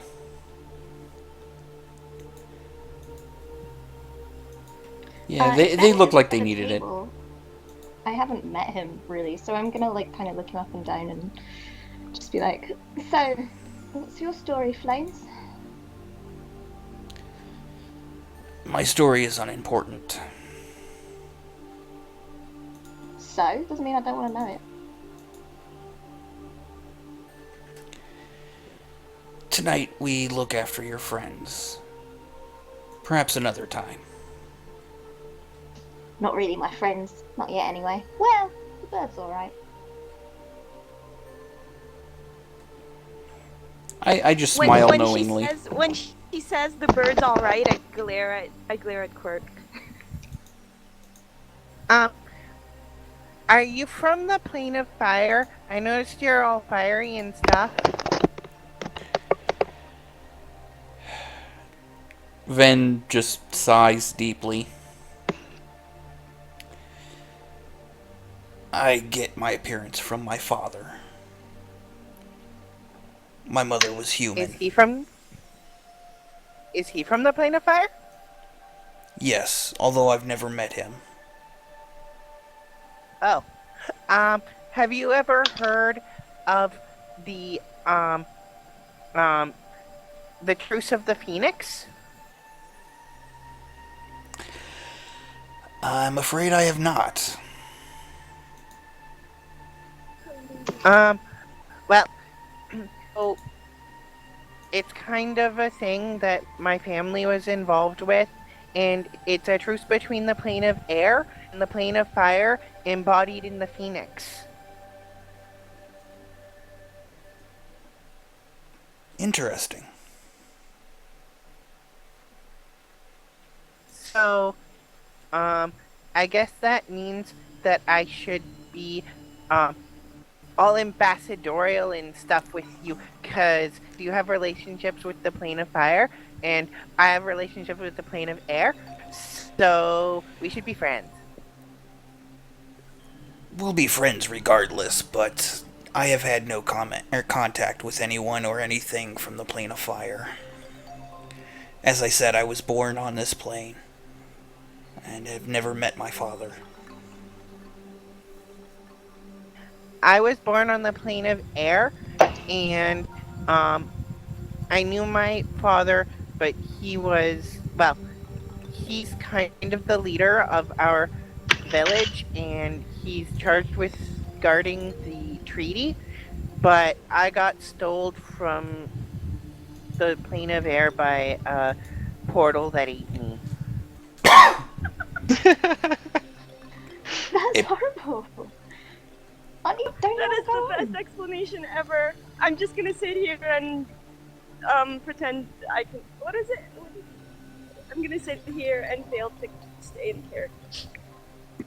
I couldn't hear you, Striker. I say I'm gonna sit here and fail to stay in character. Okay. Ven just has no idea how to respond to that. Um.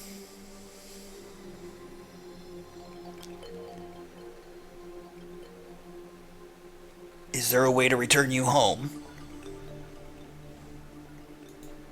We're kind of working on it, but we have to save the world first before it's stable enough to make sure that I get a portal to get home. Um, yeah, I should probably check in with my parents at some point, but I don't know how to. Aren't you good at like magic and stuff? Can't you just zap up a, I don't know, chat with them? Yeah, but those are super high level spells. Dimensional control is really really hard, and I'm still kind of young, and I still need to study more. But eventually I'll do it, and then I'll be able to call home, and hopefully my parents don't get too worried. How old are you anyway? I'm 2.5 now. You're right. Bloody hell. most of us grow up by 3, though. So I'm not too far off, but it's a little.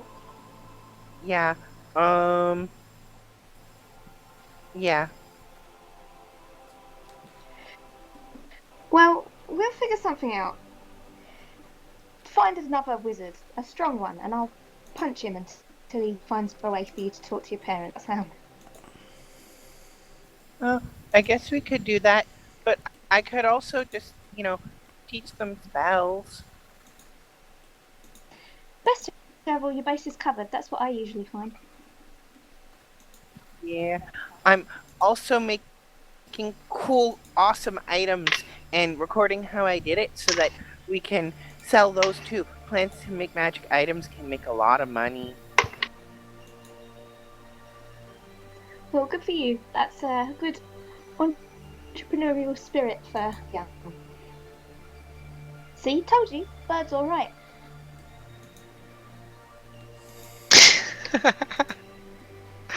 A couple minutes later, the food that you ordered, Striker, is brought out. All right, this one's on me. A good one, folks. I take drinks and pass them around, and I'm trying to be a little more upbeat than usual. I hold my glass out for cheers with everyone.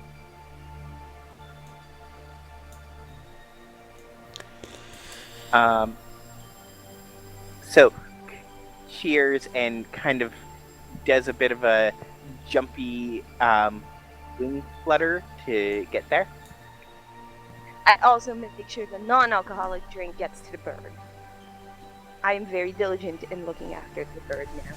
Yes, and you do, and it's grape juice.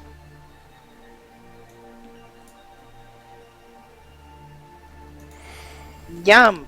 This stuff is good. We don't actually have grapes in the plane of air. What are they?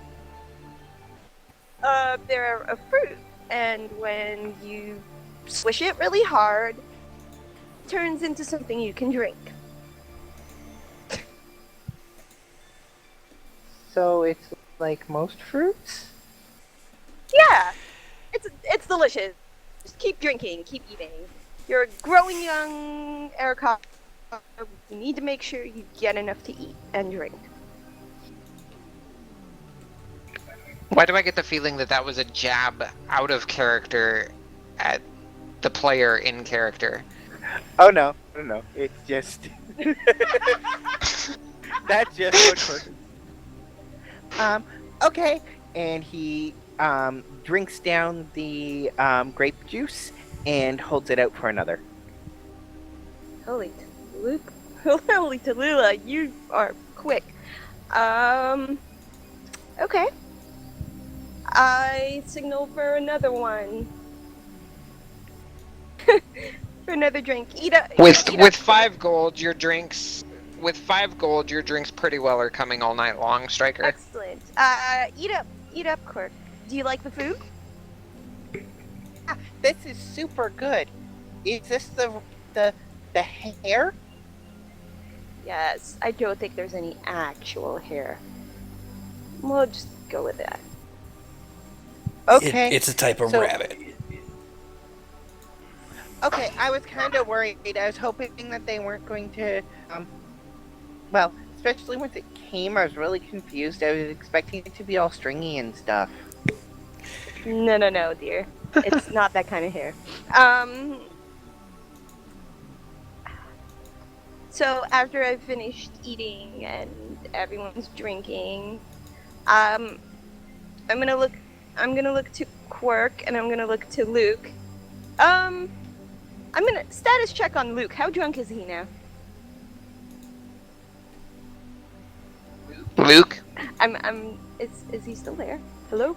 I think he said be right back. Oh, okay. Assumption is super drunk.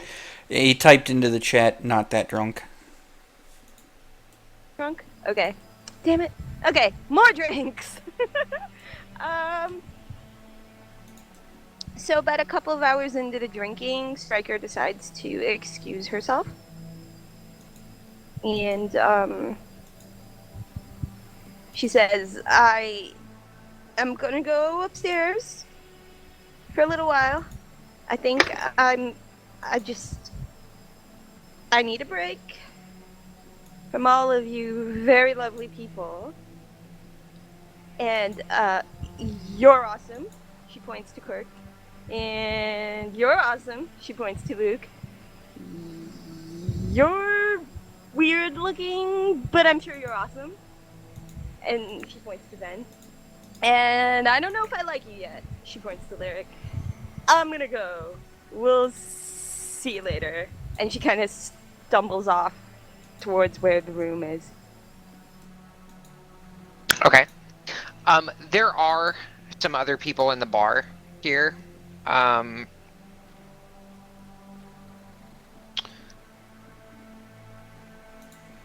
There is a human fighter with short red hair, gray eyes. He's wearing plate mail, and strapped to his back, he's got a military pick and a longbow. And you see him tearing off chunks of food from his plate and handing it down to a silver-haired hunting hound. And he's just feeding it under the table, petting him on the head. There's also with him a female human fighter. She has a narrow face with brown hair and green eyes. She's also wearing plate mail, and she's got a military fork strapped to her back.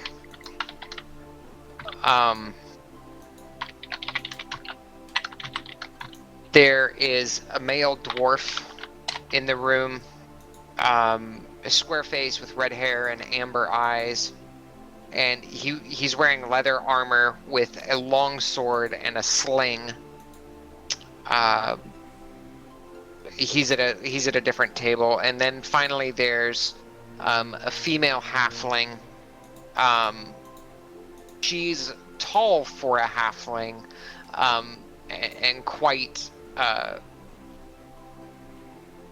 rotund. She's got curly white hair, large blue eyes, and she's wearing tailored clothing. At her hip you see a dagger in a sheath, and then a pouch filled with darts. Okay, so none of them look like a bard. Nope. No, okay. I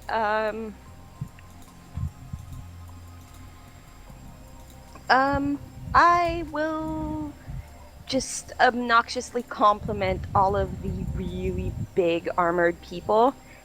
I'm like, hey, you look like you could kill a dude. I go to the humans and I'm like, you look like you could kill a dude. And then when I walk by the halfling, I kind of just like, hey. And then I just go off being all drunk and obnoxious. Because Stryker's been hitting the booze really hard. If she comes up to the room, I'll still be awake, and just if she does come up, I'm ready to conversation. Okay. And then I go back to Luke and I'm like, where did you put that bag that I gave you? I want to look for something in the bag with the stuff and the things. I lift it up and say, it's right here. Here you go. I take it hand it with off to me her. to go up in the room. So that thing that we discussed, I'm gonna get a head start on that. Join me when you're ready. Alright, so if you need help. No, I'm good.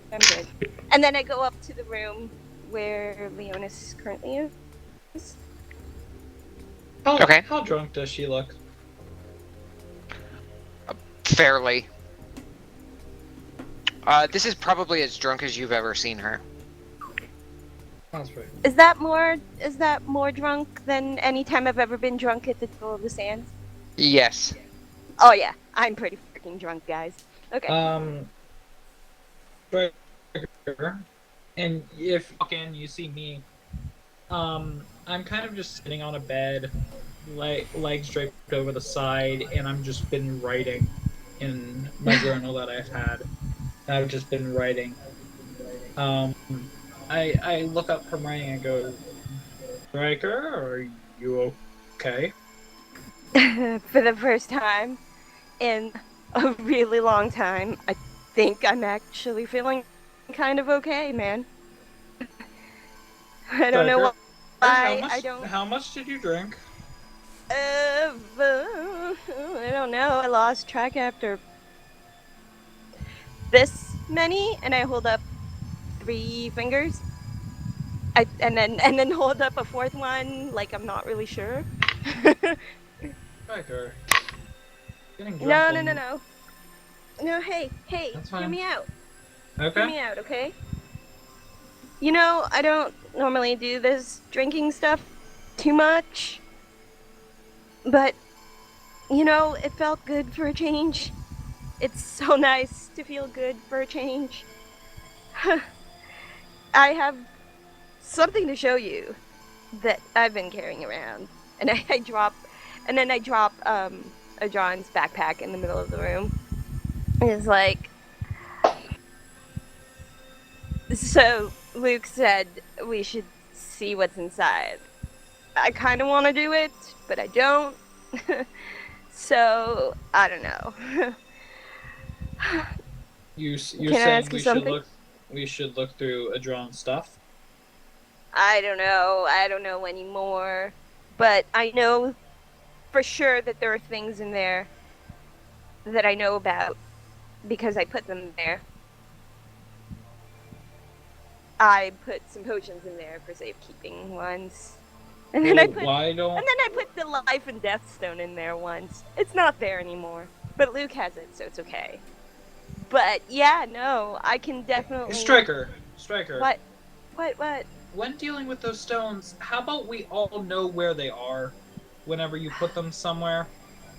Those are kind of important. It was the one time, okay? It was the one time. And then I told Adron about it. He knew.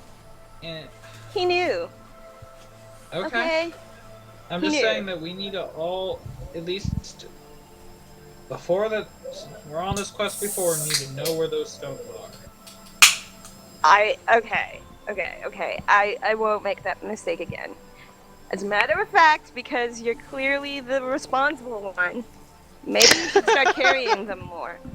I agree. Okay? I had wanted to carry them a while ago, but I was denied. Oops. I'm sorry. But hey, he's not around anymore, so if you want to carry the stupid stones, you can. You're correct, he is not around. So I start looking in the bag. I put my journal and pen, writing utensil, whatever that is, down on the bed, and I walk over to where the bag is, and start looking through it as well, sorting stuff out that would be useful versus. There's stuff a potion left here. Yes, There's that's a potion left here. And I kind of just take the potion and I put it off to the side. I pick up some of the other stuff that's mundane and uninteresting, and then I look at this ring, the ring in the bag, and I take a look at it. Which ring is it? I think that's the Elven Promise Ring. Okay. The Elven Promise Ring.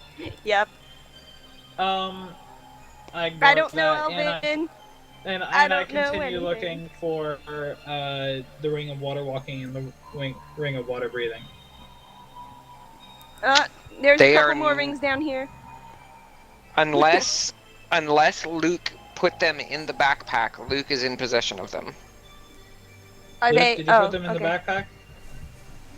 I was just assuming that they were still in the backpack. Because Well, because I transferred everything that Adron had on him out into your inventory, Luke.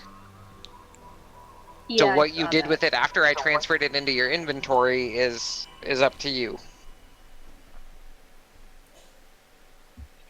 I'm gonna say that while he had the back, it was still in the pack. So you just Okay. you put the rings in the pack? Yes. Okay.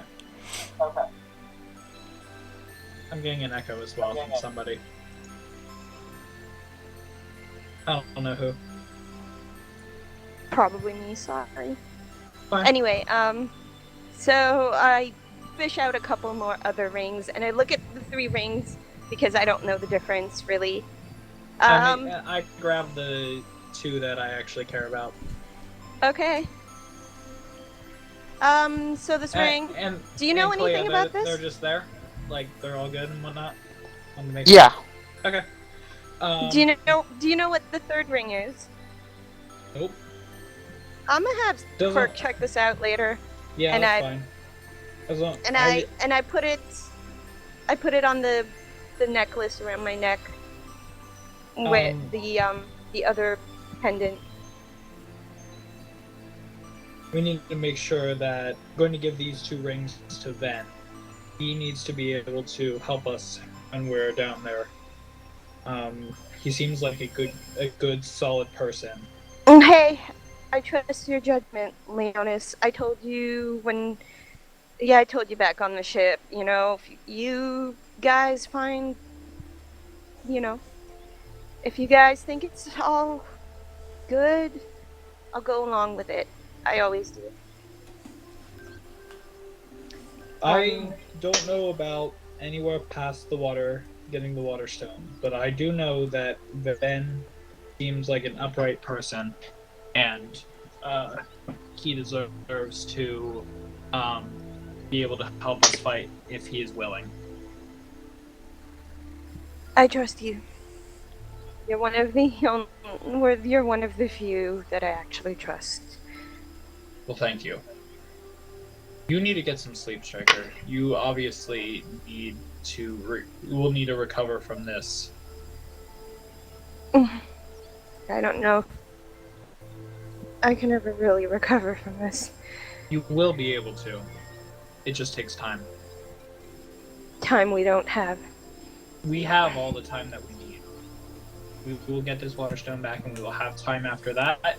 We will get all the other stones back, and we will have time after that. Never cut yourself short. So, I have a thing I have to DM pick says up. it's a little late for that, don't you think? I In talking to a halfling. I know. I was trying to avoid the joke. You failed at sidestepping the joke.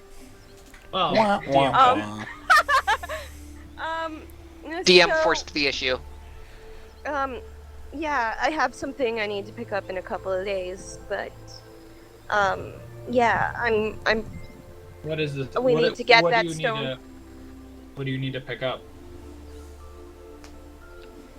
I went to see this blade singer lady at the forge, and she was building a blade that always strikes true. Okay. And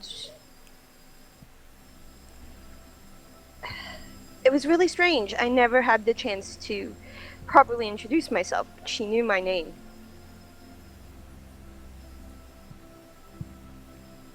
I may need to go talk to her at some point. Maybe when you go to pick up the blade, you can take me along. So, Of course, thank you. of course. Anyway, maybe I should go lie down. You should. Yeah, I'm gonna go. Glad, out of character. Are we all in this room? This specific room is where we're all sleeping, other than Lyric? Other than Lyric. Yes. Ven is sleeping in the temple. I assume that. and going to raid the alms box. GG, bro. Anyway, Well, he has a debt Yeah. he has to pay. so the four of us, are staying We'll be here. sleeping there. Okay, cool. The OG four? Well, then not really. Nope, not at all. And then I just kind of say, go lay down. We'll need our rest for these next couple days, so you can get your blade, so we can go back and try to finish what we started. Striker curls up. Actually, so they're bunk beds, right? Yes. Okay. So the empty set of bunk beds, she kind of decides to sit on the floor next to the empty set bunk beds and curl up in the fetal position. Striker, I'm putting you on a bed. Damn it! Oh, he's gonna lift the crap out of me now, isn't he? Yes, I'm putting her on the top what's one. She's crying at this point. She doesn't resist being lifted. Good. Striker, just But she's you'll feel better being on a bed. okay. She just cries. She's crying. Oh, she's one of those Like drunks. She's ugly. She's ugly drunk crying now. Alright, what are you guys- exasperated at this point? And Quirk, Lyric, Luke, what are you guys doing? So I've had a few drinks, right? Are there, and you said there are other people in the bar? Just the ones that I described. Okay, cool. I'm gonna wander over to the, are the two, like, humans, like, sitting together? Yes, they're at the same table. Sitting across from one another. They're not, like, overly close, but you wouldn't rule out a relationship between the two of them. Okay, I'm gonna go over, I'm gonna, like, crouch next to their table and, like, put my, like, elbow on the table and lean on it, and I'm gonna, like, wink at the woman, and then I'm gonna say, so, who wants to arm wrestle? Now you're talking, she says. She looks at you, Lyric. What's the wager then? How much have you got? She goes looking through her coin purse real quick. And she says, well, I've got 10 gold that I'm willing to part with, and the other human looks at her and he's like, Malia, we don't have that money to spare. And she waves him off. I've got 10 gold I'm willing to part with. And she looks you directly in the eyes as she's saying it again. Lyric. Cool. I fully grin, and I, like, basically just, like, try and shunt dude out of the way so I can sit across from her, and I'm like, right then, roll up your sleeves. Go ahead and roll a strength check real quick. So, Quirk is going to come over, and he's going to be like, I want in on that too, and puts down a,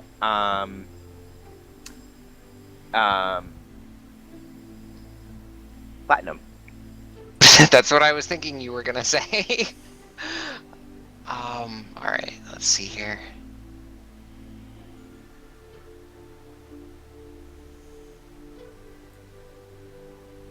is it 10 gold to a platinum, or am I incorrect?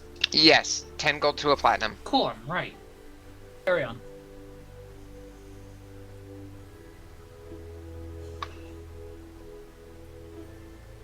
I rolled horribly, so I hope you weren't super attached to that platinum.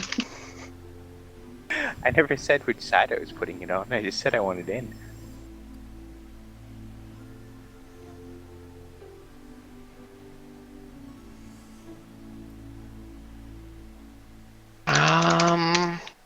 can't I find this NPC that I'm looking for? I got hungry and ate the sheet. Probably. Or I'm just being ridiculous and I'm looking in the wrong book, which is very possible.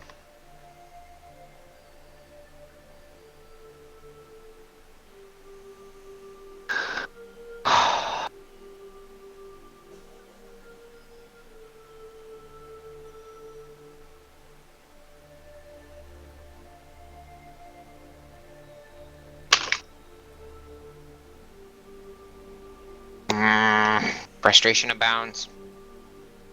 Monster manual. Alphabetical index.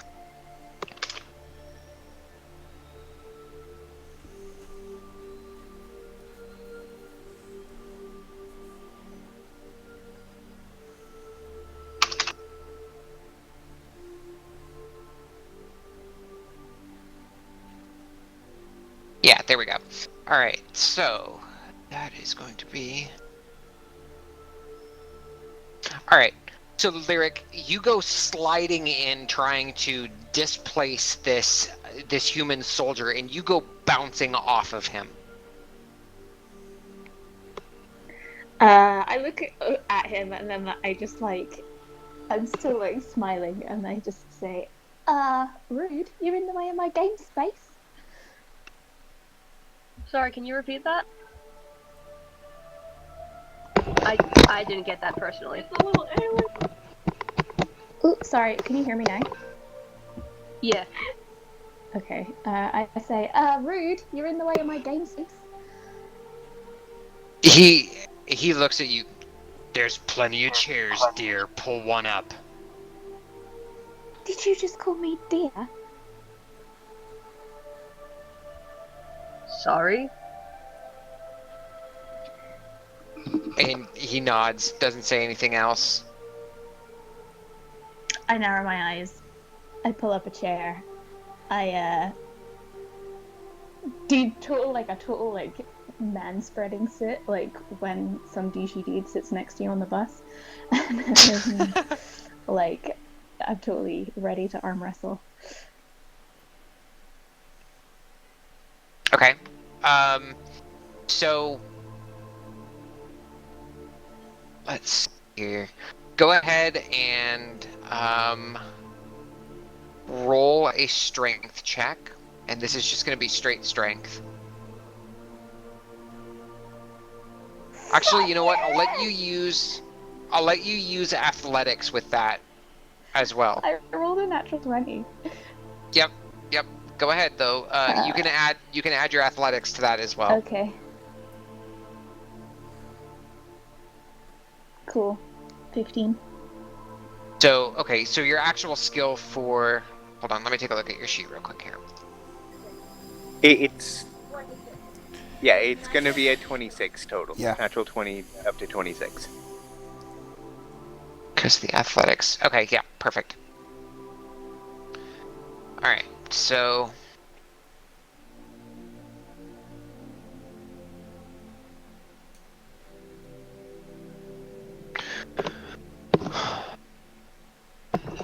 Okay.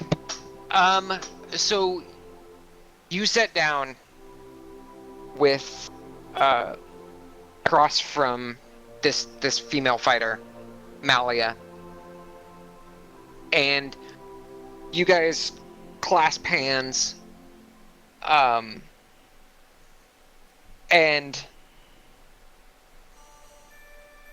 the bartender looks over at you and she casts her gaze up just a little bit as she sees you guys locking hands, and she goes, 1, 2, 3, go. And as soon as she says go, you drop her. I'm gonna give you the choice. Do you drop her instantly, or do you leave her a little bit of room to fight back? I totally let her think I'm gonna let her and then own her. Okay, so you are dropping her the entire way. Oh yeah. Okay. So not even 6 seconds later, you've got her hand completely on the table, and she huffs and sighs horribly. And the fighter across from her is like, "Told you we didn't have that money to spare, Malia."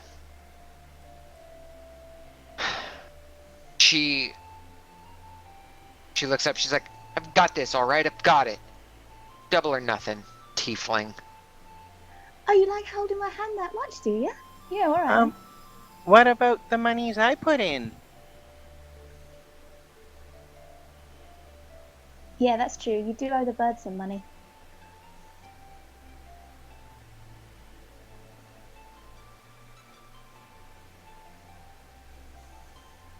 Now they're looking like really upset. And she goes rifling through her pouch and hands you a platinum quirk. Thank you. And I'm good with that double or nothing bet. So now you drop you keep both platinum on the table? Yes. Okay. I fist bump Quirk. Alright. So she gets ready again.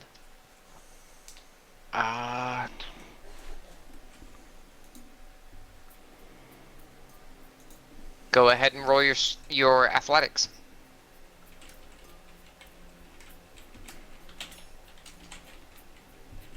Dang. Alright. This time,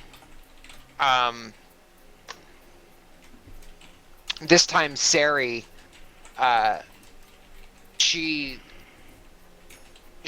looks again, and I mean, she was applauding at the end politely, and now she's like, "Ready again, are we?" And the female fighter's like, "Yeah, I'm ready." Okay. Yeah, I take her hand. Okay. 1, 2, 3, and this time, she drops you almost instantly. There's probably about 3 inches of space left between the top of the table and, I guess the top of the table and the back of your hand. Roll another athletics check. Holy shit, this is miserable. She drops you this time. Okay. I just continue to grin and I'm like, best out of 3? Same bets. No more money. Yeah, alright. I get it. You're scared. I think that's an awesome idea. Alright, so she releases your hand and she rubs her hands together, rubs them off on the tabards that she has, and then she puts her elbow on the table, flexing her fingers, and she's just looking you dead in the eye. I still have my total shit-eating grin on my face, and I put my elbow on the table as well. Okay. And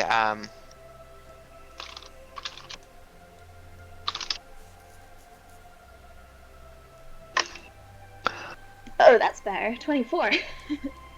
okay, so let's see. Her athletics. Alright. This time, it's a little bit more evenly matched. You guys have had the chance to feel each other out a little bit. And this time, you bring her down not even a quarter of the way down.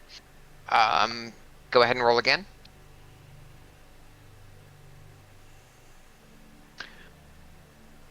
And as soon as she, has made the effort to try and push back, you give it everything you have and slam her hand down onto the table with a resounding thud. I raised both hands in the air, victorious, and I'm just like, And that is how you do it, everybody. She looks at you seething. He's looking at her seething, then back up at you also seething. Quietly takes his money from the table. They pay up what they owe. I'm gonna rub fucking salt in the wound. I'm gonna just like lean forward and be like, if you fancy a second round, my room's just upstairs, yeah? I make sure that the guy can hear me when I say that, and I like give her a massive wink. She's like, best be packing. I just laugh and like blow her a kiss and go take my money and go back over to Cork.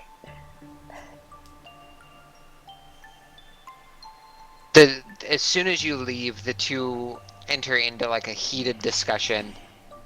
And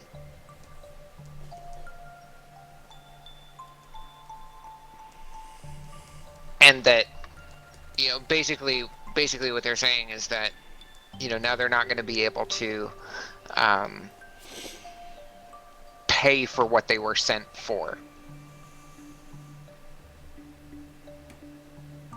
Okay, I'll note that, but I'm not gonna inquire further.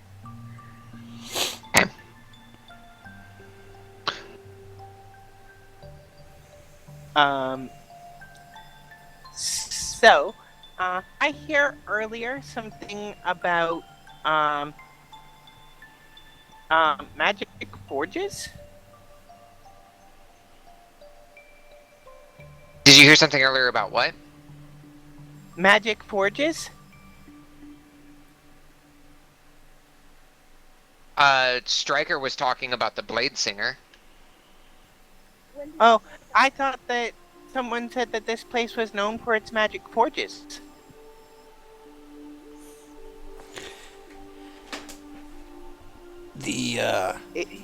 The only magic forge that I know of is the Blade Singer, but as I said, it's not someplace I've been myself.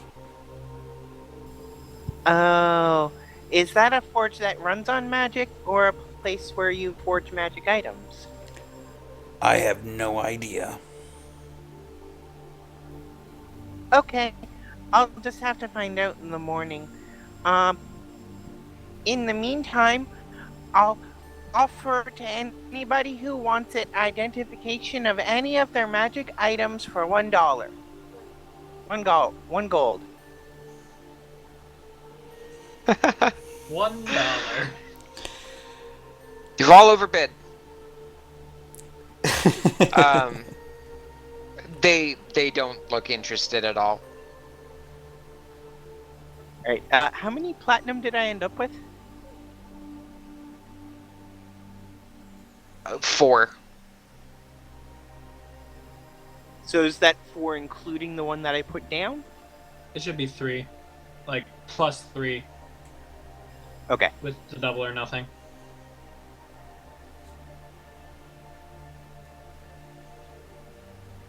At least as that's my interpretation of double or nothing. I don't know if we had a different one. Well, you had one initially, and then you won that one the first round. You made it double or nothing. So And you you had had 2. Yep. Which would have been an additional 2 platinum. So a total of plus 3. 4. 4 if you count the one that you placed down to begin with. Right. Okay. Mathematics, everybody. Yeah, I'm horrible at it, so I thought I was doing good. No, I just wanted to make sure I didn't want to like overstep and say, Yes, oh, yeah, you are. this is You're what it doing is, so and then- good, DM. You're doing so good. All right, guys. With that, it's almost time for us to host Critical Role here, and I think we're at a pretty good stopping point for the evening. So as the DM, I would like to thank you for joining us here tonight for Desert Winds. We hope to see you again next week, where we see what other shenanigans the party can get up to. And to And, those I made cry, I'm not sorry. I'm not sorry either. Yay for improv performances. So, with that being said, once again, thanks for joining us, and we hope to see you again next week. I'll get Critical Role started right away here, and until next time, may all your hits be crits. Bye. Goodbye, guys. Bye, guys. Bye, guys.